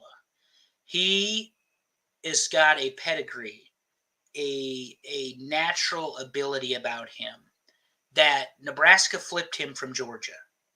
And when Nebraska flipped him from Georgia, he went from being the number 1 quarterback and player in the country to being the number 2 quarterback in the country. So the press still playing their little games with what perception is. It doesn't matter. He's a fantastic quarterback. And I never thought I would say this, Terry, but Nebraska will now be a passing team because of who the quarterback is. But they still want to run the ball. So real quick, to wrap this up. They got 4 running backs in position to be the starter. They haven't named the starter, but they've got 4 running backs in position. The left tackle blew out his ACL last Monday. He is not available for the season. Ooh. The polar bear, Nassmaker, that wrestled heavyweight at 285 is back to 315 pounds. They have a freshman defensive lineman that came in at 250 and weighed in the other day at around 290, all muscle and all man. So they're doing the right things. They're flipping recruits. They just flipped Oregon's recruit, 4-star recruit coming to Nebraska, and they're in the running between them and Tennessee for David Sanders, the number 1 offensive lineman in the country. And you know why that is, Terry? Why? Because 1,000 people showed up at Memorial Stadium to greet him when he came for his campus visit. That's why. And that's why this year, predictions for Nebraska, they will break 400 consecutive sellouts. They are sitting at 396 since 1962. Right. That record will never be touched. And that record will never be touched because, as the gate says, through these gates pass the greatest fans in college football. And that's through every entrance gate and Memorial Stadium for Tom Osborne Field. So Nebraska has a very good opportunity. They have people that believe in them. The fan base is rabid and has not been this excited for a quarterback since Eric Crouch was the trigger man at Nebraska. And he was pretty good, Terry. Somebody told me he won the Heisman. He did. He won the Heisman. But just to wrap all that up, Nebraska is all potential. Mm-hmm. They don't clean up the turnovers, and they make the same mistakes they did last year. They cleaned up the penalties, but if they don't clean up the turnovers, that turnover margin was plus 12 or 14. It cost them ball games. Or minus. It was minus. They were Nebraska's on the losing end. You understand what I'm saying? For the right. ratio. So I think we would say Nebraska minus 14. Mm-hmm. They were not winning the turnover battle. They were turning the ball over. The quarterback, Jeff Sims, turned the ball over against Minnesota 4 times in the opening game. Not a great way to start. Now, they get UTEP first. I believe it's UTEP. Hold on. I'm going to run the schedule real quick. UTEP, Colorado, Northern Iowa, Illinois, Purdue, Rutgers, Indiana. That's 7 games. The only game in question for me is Colorado. Is Nebraska 6-1 or 7-0 going into Columbus to get that ass whooping for 50 points? Because that's going to happen. Nebraska will lose to Ohio State in Columbus, and it will be ugly. Bowling shoe ugly. But this is going to be a team full of piss and vinegar, and you don't want to play them. They're going to beat Colorado under the lights in game 2, and then they're going to beat Iowa just to do it at the end of the season. They will beat Wisconsin, and the only other one I'm worried about is USC, and that depends on which USC team shows up, which we'll get to whenever we'll get to that in a minute. But before we move along, I do want to point something out. You talked about left tackle injury, and it's a good opportunity for us to speak to something. We've got people that listen to our other show that aren't necessarily football fans, and they've kind of started listening to this show. And we've got some feedback on people not knowing, not completely understanding the importance of some things, or we will speak of certain teams and they're not sure who that is. Like we had a comment about SMU, and we didn't really say Southern Methodist last week until further into the show. So we want to play a little bit to our audience that may not know football all that well, and speak a little bit to the importance of the left tackle. This is a good teaching moment for those that don't know football a lot. The left tackle is extremely important in your offense because that is the guy on the left side of the offensive line when you have a right-handed quarterback that is protecting his blind side from the defensive end. And that defensive end, if that left tackle isn't good enough, is going to crush your quarterback. And that's why the left tackle is extremely important. So when you said that your starting left tackle was lost with an ACL, that is a big loss for Nebraska this year. So just wanted to throw that teaching moment in there for people that may not understand that. I just confirmed it while you were talking. The good news is Dylan Raiola is a lefty. Well, that's good. So the right tackle is far more important. But we're a little worried about That's him true. because he's inexperienced, and the left tackle had the most experience of everybody on the line. So injuries happen. This is not ballet, as they like to say about professional wrestling. We say it about college football. But I can tell you that, and you guys that listen to this show, and I appreciate you dealing with all my craziness about Nebraska. But I have loved Nebraska flipping it. football as long as I have loved dogs and professional wrestling. I got the countdown. 5, 4, 3, 2, 1. Moving on to number 7 and away We're from moving Nebraska. Away from Nebraska. And this is Iowa. And I said earlier that there's the top teams and then there's the gob of teams. I think in the Big Ten, there's the top teams, and then there's Iowa, and then there's another gob of teams, because Iowa is good in a completely different way than everybody else. And we make jokes about it. They're not, their defense was so good, but they had just not enough offense last year. And if they keep playing that way, it's going to keep them in games, but it's going to be hard to win against these top teams that way. Kirk Ferentz is still there. He's been there forever. His son is not there anymore, from what I understand. Does he have other sons there? I don't know. Did he hire like his whole family? Yeah, Ferentz's offensive coordinator's son is gone. Brian Ferentz, he's done. They made Kurt fire his own son. Right. With good reason, because their offense was horrible. Yeah. But anyway, Cade McNamara's back. And when I say he's back, he was injured last year, and they lost him for a good part of the season. But he's back to be the starter this year at quarterback. They were 10-4. They went to the Big Ten championship game and got waxed just like you thought they would, because, like I said, they're not in that top level. But they were 7-2 in conference, lost the conference championship, and then got spanked by Tennessee in the Citrus Bowl.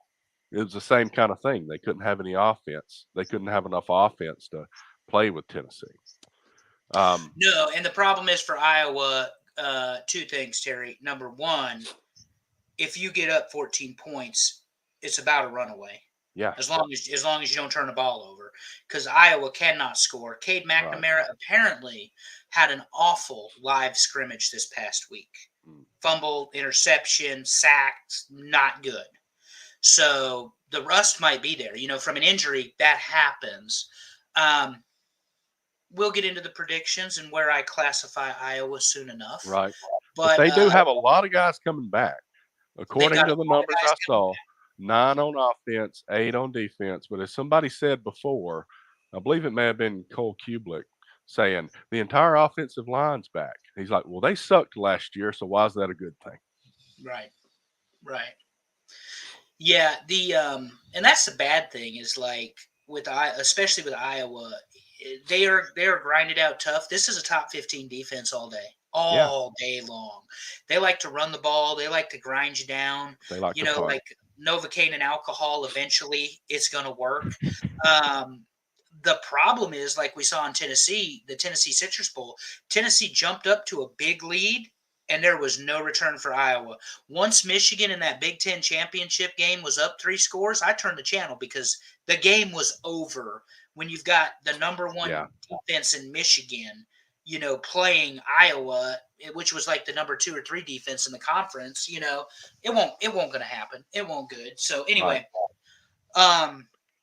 Iowa have I will save for predictions, but Ferentz is in like his 25th year. I mean, he's been there. He's been there forever. He's one of the most tenured coaches. He's like our man out of Utah that's been there forever too. And Ferentz has been at Iowa longer than the coach at Utah. Whittingham, yeah, Kyle Whittingham, yeah. So anyway. All right, let's look at the top teams. Number 6, Washington. A little surprised they're so low here. They did lose Caleb DeBoer from Kalen. I put Caleb, my fault. Roll Tide. I was in a hurry, I guess. Kalen DeBoer, that's not a shot from an Auburn fan. That was just me accidentally typing wrong. Quarterback last year was Michael Penix Jr. He is gone. Jed Fish is in now with Will Rogers at quarterback. And Will Rogers, that's an interesting quarterback choice for Washington this year. Will Rogers, the leading passer in Mississippi State football history, is now at Washington. Went to Mississippi State with the intention of playing with our man, old Mike Leach, That's the right. architect of the air raid. I think Will Rogers would have fit much better at Washington with Kalen DeBoer, not Jed Fish. Jed Fish coached Arizona last year. If you all remember, Terry made a map, and we tried to keep up with all the transfer portals in and out, in and out, in and out. Yeah. I was very hard on Washington last year. I thought they were overrated, and they exceeded our expectations week after week after week. I will get into it with the predictions. I think 6 is awfully high for Washington in the Big Ten. You think it's high? I think it's high. 0. Look at the numbers. Yeah, Starters. I was going to say.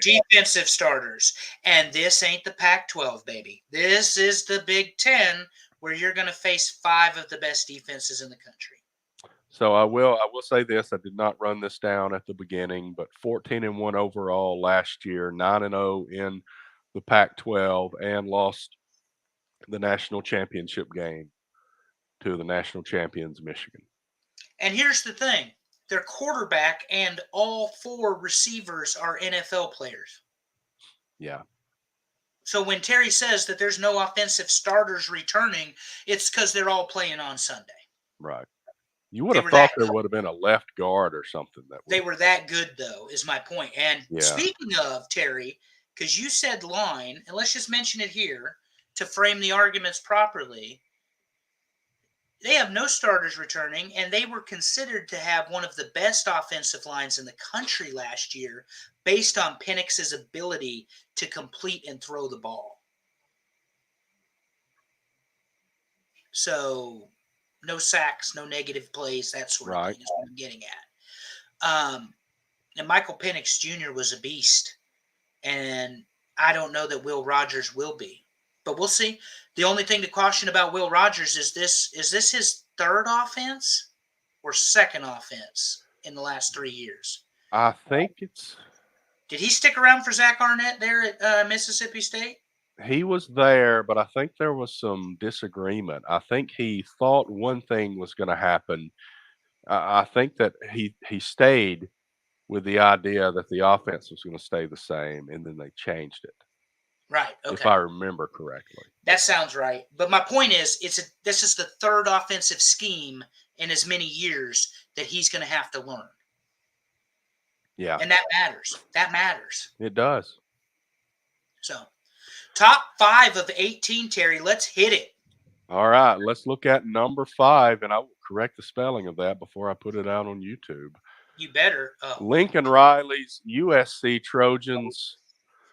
They no longer have Caleb Williams. Miller Moss is the quarterback this year. Last year with Caleb Williams, they were 8-5 overall, 5-4 in the Pac-12, and they beat Louisville in the Holiday Bowl, even without Caleb Williams. They're not returning a whole lot on offense or defense either, but they're USC, and they're coming into the Big Ten, and I don't know. I don't know what to expect from this team. This is a team I struggle to rank, honestly. This is a team that, out of politeness, I ranked ahead of Nebraska because they've had a lot more success in recent years. If this team was still coached by Pete Carroll, I would think this was a sexy get. 5-4 conference record after being ranked as high as 5 last year nationally. USC went off the rails, and when they did go off the rails, it was bad. And there was one reason why, Terry, and they ain't fixed it. Defense. Yeah, it sucks. They do not play defense at USC. They would much rather get into a sprint. I remember very distinctly the conversation you and I had after week 1 when they allowed they won the game 56-28, folks. But they allowed San Diego State or San Jose State, one or the other, to score 28 points against them. Absolutely ridiculous. Lincoln Riley might be the quarterback whisperer. He's had some fantastic quarterbacks that he has coached. Caleb Williams made his debut as a Bear. The Bears people lit the internet on fire because they're so excited of how he did in this preseason game in the NFL. Okay. Well, he's going to fold just like a chair, like he did last year. You see those 4 losses? They all belong to Caleb Williams. Paid $2 million a year, given a penthouse, did not have the grit to play college football. Lincoln Riley might be trying to assemble super teams offensively, but this is the Big Ten, and you're going to run into a buzzsaw when you play some of these teams, and it's not going to be pretty. Yeah, I have a hard time putting the SC above Washington. That's kind of the reason when you said you thought Washington was a little high, I knew SC was sitting there, and I'm like, I don't know. I don't know that I felt Washington was a little high just based on that. I ranked them very close, but I don't remember my exact ranking. Maybe I took a picture of it. But go ahead, Terry. I did not. Anyway, number 4, Oregon. And I believe this is a little low because I believe they're much higher than this. Dan Lanning coming back.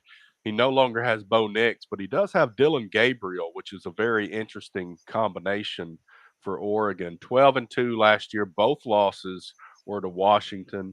8-1 record in conference in the Pac-12, and that does not include the Pac-12 championship game. Did they play in that? Anyway, but they did against Washington, and they lost, and we sat there and watched it in Atlanta. That's right. Golly, once again, me not remembering stuff that they lost. Yeah. But then they put it on Liberty in the Fiesta Bowl, and this is what I was foreshadowing earlier. You were talking about, Liberty may be the team that makes the college football playoffs this year, and it will look an awful lot like this Fiesta Bowl from last year. Yeah, and that power group of 5, that's a stupid rule. You want a playoff, pick the best 12 teams. That is not the team. Anyway, that's a rant for another day. Who the hell thought that Oregon is going to finish 4th? It's going to be quack, quack, quack all the way to the playoffs. They will have 1 loss. It will be in a 1-score game. It will be against Ohio State, and it is one of the early games in the season. Dan Lanning knows how to play defense, knows how to coach defense. He learned under Kirby Smart and Nick Saban. Pretty good pedigree. He's a risk taker and a gambler. Maybe not so much this year, Terry. Maybe he kicks those field goals instead of going for touchdowns. Dylan Gabriel, starting quarterback out of the University of Oklahoma, where they know how to play offense. So in the Big 12, this is almost a tragedy that Oregon is ranked so low because Michigan is above them. And I'm about to get on my damn soapbox about Michigan here in a minute. Oregon's number 2 in the conference. They're going to finish number 2 in the conference. They're going to the Big Ten championship, and they're going to the playoff. It might be in a 10, 11, or 12 spot, but they will be there. So you said you're going to rant about Michigan. Let me flip this to number 3. Number 3, Penn State. James Franklin. I'm really going to rant about Michigan. Okay, go ahead. James Franklin has not won a big game at all. And Drew Aller is back at quarterback. They were 10-3 overall last year, 7-2 in conference. Lost to Ole Miss. Pretty good margin, I believe, in the Peach Bowl, if I remember correctly. About half the offense and half the defense coming back. I think Penn State is going to drop like a lead balloon in the Big Ten with the newcomers coming in. I think Penn State's going to have to figure out how to win the big football game, and I don't think they know how to do it right now. Penn State, fantastic on defense. 100% fantastic on defense. Not good on offense. Drew Aller, in the big moments against Michigan and Ohio State last year, had the opportunity. We had him ranked, Terry, if I'm not mistaken, those 3 teams were in the top 5 out of the Big Ten last year at one point in time. You go to Pennsylvania, go to College Station, Michigan takes the win there, and they made it look easy, and that was without Harbaugh. Moore was the coach for that game because of the suspension. We'll get to our predictions, but Franklin is one of them. Drew Aller, if he hasn't improved to be able to hit the clutch moments in the big moments when they matter, I agree with you. This could very easily be a 7-5, 8-4, 9-3 Penn State team. Yeah. Very easily, with arguably one of the best defenses in the country. Right. But if you can't score, it doesn't matter how good you are. And on top of that, James Franklin has got the voodoo working against him because, to your point, Terry, he has not won a big game in a decade. I think he's beat Ohio State one time, and it was in 2016 or 17. Somebody help me out, or I'll Google it or whatever. But, Yeah. I mean, it's been a long time. And Michigan has just had their number. So, anyway. So, go ahead with number 2 is Michigan. Number 2 is Michigan. Jim Harbaugh no longer there. Sharon Moore is now the coach. J.J. McCarthy is gone at quarterback. 15-0 national champions last year. They beat Washington in the national championship game. Not a lot of returning starters, and one of the most fun names for a quarterback in college football this year, Alex Orji. Yeah, I wouldn't be able to keep a straight face saying that every Saturday, and that's what he said. Michigan is ranked way too high. There's going to be a lot of eyes and scandal on them. This coach is going to get suspended at some point for this, for some duration of the season. Orji is an unproven prospect. J.J. McCarthy was a fantastic game manager, which Michigan is very good at producing, be that Brian Griese, Tom Brady, whoever. There's nothing wrong with being a game manager. It means you don't make mistakes. On the other hand, they don't have this big bowling ball named Blake Bortles to set up second and short. And that's what we saw them do against Washington in that national championship game, Terry. Run, run, run. And Bortles just took the game over at some point. Michigan's too high. They're too high. They're going to lose to Ohio State. They're going to lose to Texas. They drew Texas as their non-conference game. They're going to lose to Texas. They're going to lose to Ohio State. If they drew Penn State, that one's a toss-up. So, and I'm not sure if they got Oregon or Washington, but that's another toss-up, and USC or UCLA. So, they did not get Nebraska. Nebraska does not have Michigan this year. But again, I think they're overrated. I appreciate the fact they won the national championship last year. But, Terry, as you can attest to as an Auburn fan, and I can as a Nebraska fan, just because you won the national championship the year prior doesn't mean that you're going to do it again. Right. Yeah, Auburn fired a coach 2 years after winning the national championship. And he was the guy that led them to it, technically. Yeah. And I do have an update. 2016 is the last time that Penn State beat Ohio State by 3 points. By 3 points. So that my point is, Franklin, obviously he's got to win the big ones. Here in Michigan, the scrutiny is going to be on Sharon, and I know Jim Harbaugh would never admit it. He's a player's coach. People will run through a wall for him. But he was dirty as a good martini, and he knew the pressure was coming, and he hit the bricks.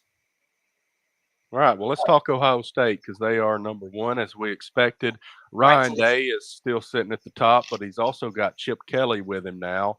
Kyle McCord is gone after really a great season. Overall record last year, 11-2. Conference record was 8-1. Lost to Missouri in the Cotton Bowl. We talked about how underrated Missouri is. Will Howard is now the quarterback, came from Kansas State. And they're returning a lot. 9 on defense, 6 on offense. Ohio State looks like they're ready to rule the Big Ten this year. So complete agreement Blake on them. Corum, not Blake Bortles. That's my bad, Devin. Blake Corum. I apologize. I was busy Thank you, Googling when he said it, I guess. Yeah, you didn't correct me, Terry. Sorry, Devin. Thank you. I was Googling for the Penn State Ohio State thing. When you said anyway, that, the bowling ball was Blake Corum. That is my fault, not Blake Bortles. Damn it, Andrew. Ohio State, the Ohio State, pushed all in the offseason to win a national championship. I think Ryan Day's head coaching record He's lost 8 games. I'm not sure if it's 57-8, 58-8, 59-8.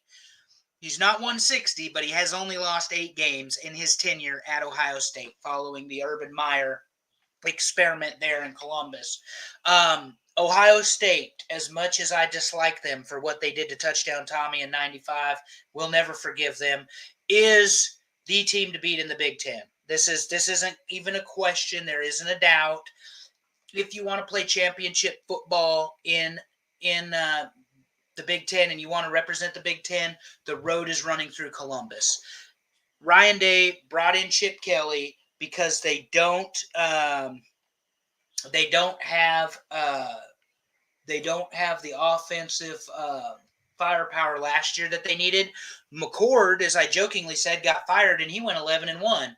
But their offense stalled and stuttered several times, and what we've always seen, Terry, at Ohio State, maybe you agree or disagree, I don't know, but what I've seen as a guy that's had to watch them just drum teams in the conference that my team represents is a very flashy, high-octane, very powerful offense. When they had 3 quarterbacks that could start at any level, it was I'm not even going to name them because I'll mess it up. But they had 3, and they won the national championship with the third string quarterback. And he was a gunslinger, and he put it on a dime.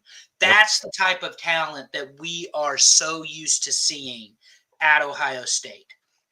And their defense has always been fairly imposing, and they will be again this year. Like you said, they're returning 9 defensive starters. With Ohio State, I could say pretty, successfully, those 9 guys pretty confidently, those 9 guys did not get beat out for their job. They will be the ones playing on defense at Ohio State. So you bring in Chip Kelly, you spend $25 million in NIL money. Maybe he is Adam because Saban retired. Well, I mean, he's undefeated the last 3 regular seasons, so yeah, can't argue with it. But on the topic of Ohio State trying to stay on point here, I think the mandate came to Ryan Day that you win the national championship. There are some Michigan fans I've talked to, and even Ohio State fans, like my buddy Yambag, who says that it's all about beating Michigan and winning the Big Ten. I don't believe the goals are that low. I think Ohio State believes they should be playing for a national championship. And even if this team lost a game, there is no reason they will not represent the Big Ten in the 12-team playoff this year. They are that good. And their schedule is not brutal as it could be, but they do draw Oregon early. They are going to have to deal with Michigan. I believe they're going to play Penn State. So there's a lot there, Terry, a lot there. Yeah, so they are the class of the league. I don't think they're slowing down. But like you said, I think the expectations are high for Ryan Day. They want him to do a little more, even though he's done, you said he's got 8 losses. But Ohio State has a lot of expectation. And they also have Chip Kelly sitting there at offensive coordinator, who's been a head coach at a lot of different places. So fair, unfair, Ryan Day has a replacement in the wings right now if Ohio State chooses. And make no mistake about it, this offense will be high pressure, high octane, pedal to the metal. They are going to be very difficult to defend, regardless of how good the defenses inside the Big Ten are this year. All right, let me run down I did it again. Let me run down the top 10. I've got a really aggressive clicker finger tonight, and I skipped Along ahead. with an aggressive co-host, because it's Nebraska Day, baby. So the Big Ten preseason top 10, according to our voters, our listeners, Wisconsin at number 10, number 9 is Maryland, Nebraska number 8, number 7 Iowa, number 6 Washington, number 5 USC, number 4 Oregon, number 3 Penn State, number 2 Michigan, and number 1 Ohio State. There was a lean toward the legacy teams, and I think the Pac-12 teams that came in got pushed a little bit down under. And this is what I'll say about those teams, Terry, because I'll say it about Nebraska. Unproven at this point. 8, I'm pretty comfortable with for my team because the expectations are very high. But I just mentioned Ohio State spent $25 million to get their super team. I'm going to mention this about my team. They spent $1.8 million to bring Dylan Raiola to Lincoln, Nebraska. 5-7 doesn't keep Dylan Raiola in Lincoln, Nebraska. That's right. And my team's bringing guys in, and if we get one more season of excuses, then those guys you bring in, they're not staying. That's how this works. Yep. They want to be a part of a winning program that's moving forward. Correct. We're going to do some predictions? We are going to do some predictions. Same questions as always. This is our final of the 4 conference-specific preseason shows, so we'll run it down. This is the final one because Michigan won the national championship last year. Next week's show, we will do some kind of predictions. I don't know what the questions will be. They'll be a little bit different because next week we'll do a college football wide preseason show, and we'll have a preseason top 10 and that sort of thing, and we'll get things rolling. But let's go through the same questions we've been asking. Which 2 teams go to the championship game? I think we both already answered this question, and who wins? Ohio State, Oregon, Ohio State with the victory. Yeah, and I'm all over the same thing. Ohio State beats Oregon. I think Oregon's a good story, but I think Ohio State's just steamrolling this year. Yep. All right. So we've talked about the number of teams from the Big Ten we think that might make the playoff. How many teams do you think make the playoff, and which teams do you think they are? I'm going to say 3 teams make the playoff from the Big Ten. Oregon, Ohio State lockdown. And I don't know that Michigan will be able to do it this year. Who do we have, Terry? We've got... Let's see. We got Ohio State, Oregon, Penn State, Michigan. If we want to extend it out a little bit, who am I missing? Iowa, Washington. Iowa, Washington, USC. Yeah, USC's not making the playoff. I think a 2-loss Michigan team could make the playoff. I'm going to guarantee 2 from the Big Ten, being Oregon and Ohio State. Okay. And I know that's a big word, but I mean, they're so good. I think Ohio State's just going to have that extra that Oregon isn't going to be able to overcome. But when you're talking about, you have the conference championships, the way it works, then you have the at-large, and then it's the best 7 teams left, best 7 remaining. So if James Franklin can somehow win 10 games or 11 games, I think you put him in. Iowa won't make it. Washington won't make it. So I would say that the 3rd team is either Michigan or, even though I think they're a little overrated, Michigan or I think the 3rd team would be Michigan or Penn State. So I'm looking at Iowa's schedule. I think it's really going to come down to who has a tougher schedule, because Iowa, I'm looking at this schedule, and they've got Ohio State. And if it ends up like last year, they host Washington and they host Nebraska, and this isn't a very tough schedule comparatively speaking. And they host Wisconsin. If Iowa has a similar season to last year, I think they may end up being the 3rd team. They go to Maryland, so that's a possible loss. They're not beating Nebraska this year. Okay. So I will say I'm with you. The definite ones are the 2 we said would go to the championship game. That's Oregon and that's Ohio State. Yeah, I guess I got to go with Penn State, but I would not be surprised if Iowa snuck in there. I don't see Iowa being a 4th team, but if they ended up 3rd in the standings, I think they would be the team to go. And you mentioned something interesting, strength of schedule. Yeah. The reason Nebraska has 11 winnable games this year is the strength of schedule. Yeah. Yes, they play Iowa. Yes, they play USC. Yes, they play UCLA. Yes, they play Wisconsin. Yes, they play Ohio State. Ohio State's not a winnable game, but the other 11 are. And the other thing that, Terry, that we didn't mention, those 4 West Coast teams are traveling Big Ten country and vice versa. There's going to be a lot of travel in this particular football season in this conference, and that may actually end up being an X factor in these football games. Home field advantage all of a sudden might be even bigger than it has been. It's true. There's no telling. I mean, that's a long way to go. We talked about it with the ACC having teams on the Pacific coast, which is kind of a joke in itself, but it's going to be the same thing. That's the one thing the SEC has done as they've expanded.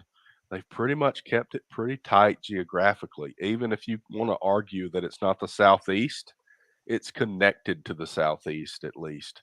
So the SEC has won this expansion from that perspective. But let's keep going to the questions. I'll save the coaches fired toward the end. Which teams are overrated? Not necessarily just on our poll, but which teams do you think are generally overrated? Penn State, generally overrated, but because they're going to have a great defense, but they can't finish. That's what they need to be able to do is finish. Penn State, I'm going to put on that list. Washington, I'm going to put on that list because the expectations for Jed Fish are very high because of what they did. Yeah, Devin Dowling is right. Traveling east is a big problem. And traveling into the winter is going to be interesting for a couple of those teams. Because in Washington even, it snows, yes, but not in Seattle. And that's where they're based out of. Anyway, Penn State, overrated. Iowa is an overrated football team. They get more wins than they deserve. Let's put it that way. It may not be overrated, but they get more wins than they deserve. And it doesn't look like it's going to slow down because you look at their schedule. Their schedule favors There's them. no way they don't win 9 or 10 games. No, and I think one of the things, if you want to say just an underrated team potentially this year, is Michigan State. But it depends on how big a shit show that ends up being from last year with the sexual harassment scandal and all that with Mel Tucker. Jonathan Smith coming in from Oregon State did a great job as the head coach there. But he had a quarterback in DJ that our man Dave in the HSV is extremely high on, even though he got fired from his Clemson job, as we discussed last week.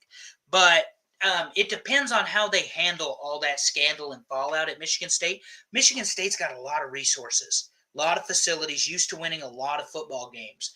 I think Wisconsin is generally underrated. And the reason for that is because they're not the Ohio State or the Michigan, and they've been down a little bit.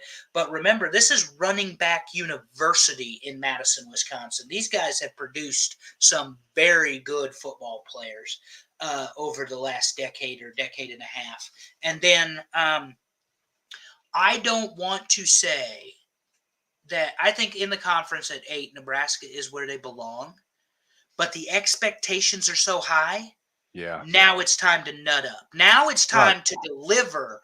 Because again, 6-6 doesn't keep the number 2 quarterback recruit in the country, let alone all those guys that have committed to come play for you. Because as we've seen, Terry, forget Nebraska, you talk about every other football team, they're flipping left and right based on what they think or what they're told is going to happen in the upcoming season. I think that's going to be a common storyline now in college football because you're going to get programs that start bringing guys in. But the deal is you got to win football games on the field. It's always going to come down to that. And if you can't do it, then you're going to lose those guys. Yeah, and you and I highlighted it, but, I mean, it has worked out to his advantage. Arch Manning is an example. Patiently sat as the number 3 quarterback last year. The 2-man is gone. If Ewers does not deliver at the University of Texas, it's Arch's time. They did not want to burn a red shirt on him or, burn him by letting him play too much. And it was a smart decision from Sarkisian, and he convinced him to stick around. They made the playoff. They did the things to sell him. Arch Manning is a fantastic quarterback by all accounts. But the first opportunity that comes, he's going to seize it. And That's what you have to do at this point in college football. All right, And I know last he's not in question. the Big Ten, but anyway. Yeah, last question, and I say this for last. Who gets fired? I mean, there's 18 schools. Somebody's going to get fired this year. Which head coach Yes. gets fired? So, hold on And a it's not second. obvious to me, honestly. Maybe you know something I don't know, because we talk about Ryan Day, but I think they're going to do so well that that's not going to happen. I don't think James Franklin, even if they don't have a great season, I don't think James Franklin is hot seat. Franklin's seat is the hottest in my mind, although he has had a very stellar track record. I mean, of the big teams. Yeah, Because let's face it, Michigan, Sharon Moore, unless the scandal gets so bad, that they're would not. be the one. But it's yeah, It's got to be ugly. Oregon, they're not getting rid of Dan Lanning. They paid No. him to keep him from going to Alabama by, if you believe some of what you heard in the press last year. Jed Fish, new coach at Washington, he's not going anywhere. right. Ferentz, they're going to bury his ass in Right. in Iowa City. Yeah, he's not going anywhere. Yeah, I don't see an obvious choice in this conference. Is of it Iowa who would City get or is it? fired. I forget. But anyway, it doesn't matter. Wherever the Hawkeyes play, they're going to bury him in the end zone. Okay, that's Ferentz is fine. I would say Ryan Day's, the expectations at Ohio State are so high. His seat is at least warm because bringing Chip Kelly in and spending $25 million, they didn't do that to not win a national championship. You can talk about beating Michigan and Big Ten and all that all you want. They didn't bring that into big national championship. Let me see here. Purdue's coach. I mean, Purdue is a 3-win team, maybe 4 at best this year. Their schedule sucks for them. Yeah. But he's a young guy. And who the hell are you going to get to coach Purdue? Yeah, They've I had don't a know. few good players over the years. Rutgers, we talked about Schiano. Indiana has a new coach. UCLA has a new coach. Lincoln Riley's the quarterback whisperer at USC. And Brett Bielema at Illinois, they love him there. I mean, unless Lincoln Riley's defense just sucks so bad. I mean, I don't would know. have to be USC brutal. doesn't like being 5th or 6th best in the conference. Indiana, Michigan State. I'm just looking real quick. Terry Humer. Yeah. Minnesota, PJ Flick. Northwestern's new coach is fine. I mean, really, when you look at this list, if There's not anything obvious. the only ones, like I said, Moore, Day, if he collapses, if Ohio State has an absolute collapse. Or James Franklin, if they really fall. But I think everybody else is safe. Yeah, because I think so. Half of them are new coaches? Not half, because there's 18, but 4 or 5 of them are new coaches. And like in the case of Fish and the UCLA coach, I forget his name, but they made fun of him because he couldn't, the speech he gave at the media day, they barbecued that poor guy. But both of them are first-year coaches coming in from the Pac-12 to the Big Ten. Yeah. They're not going to fire them. Right. But yeah, I would say of all the coaches, Moore and Franklin, honestly. Probably so. And Franklin's not because he can't win ball games. It's because he doesn't win the ones that matter. That's correct. I mean, I watched the Gus Malzahn kind of thing. This is the Nebraska show, Terry. We watched Bo Pelini win 9 and 10 games a year. And guess what they did? They fired his ass. That's right. Hey, I know. I get it. Auburn's the same way.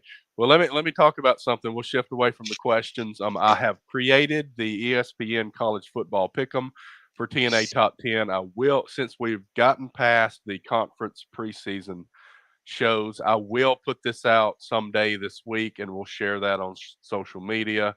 The way this works is it's kind of like a bowl pick'em, but it's a week-to-week pick'em game of college football. Please join that. We'll try to really get that out and get more people to join. So we're going to talk that up. Andrew and I picked games at the end of the show last year. We'll still do that, but we're also going to join in on the pick'em. So that'll be a fun thing to get people involved in.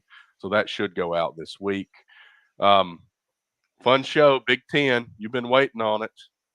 Plenty of talk about Nebraska. Thank you for all indulging me. This is the hype train. See, Terry doesn't get nearly as excited about Auburn as I do, but that's because they've won a national championship in this century. And so, Well, and they went to, even though the season wasn't fantastic last year, they did go to a bowl game. So you're They did go to waiting a bowl on at game. least a bowl game. It's been a while. Nebraska for you guys. hasn't been to one since 2016. And like I said, you can talk about all these fun statistics and facts about Nebraska, and I could give them all to you. From the sellout record at 396 to the fact that they were ranked in the top 25 every week from 1981 to 2002. Okay, top 25 team from 1981 to 2002 is when they finally fell out of it consecutively. Not to mention they won some national championships, had some Heisman, all that sort of thing. Bottom line is, those were the glory days, and that's why I love them so much. And again, I thank you all for indulging me. Expectations are high. Now they have to deliver. That's right. That's true for a lot of teams, as we've discussed. But it has been a very fun show. It's been fun these last 4 weeks, getting football started back, talking about the Big Four conferences, the Power Four, as we call it now. And we are very close to week 0, 13 days, as you say. We're about to get it going. And next week's show, we're going to talk about who we think goes to the playoffs in detail, who we think's winning the conferences and going to the playoffs and winning the national championship. And we'll make some predictions there. We haven't set a format yet because we don't do that until 2 days before we record, because that's just how we work. But it's been fun. We thank everybody that's been watching, everybody that provides feedback to us, everybody that votes. Please, if you can get the word out for us on the polls. We're going to run the polls all the way through the season, and we want you to vote on this. I will say that the football polls on the preseason shows haven't had as many votes as the other show poll did. I'm hoping that picks up when we actually get to the season. So if you can help out and share, we would really appreciate that. And we appreciate everything you do for us. Any last thoughts before we wrap it up, Andrew? No, buckle up, boys and girls. It's going to be a fun season, and we certainly appreciate all your participation, not only in this poll, but in our fun poll. As Terry indicated, this is what makes this so good to us. And again, I'm ready for football. It'll be 6 to 8 to 10 games a weekend. Do not bother me. Don't call, don't write. Do not plan your wedding. I will not be attending. And go Big Red. All right. Thanks, Andrew. Thanks, Allison, behind the glass, as I say, helping us out as always. And we appreciate everybody that listens. And one final thought, as always, be a champ this week in everything that you do. See you next time, guys.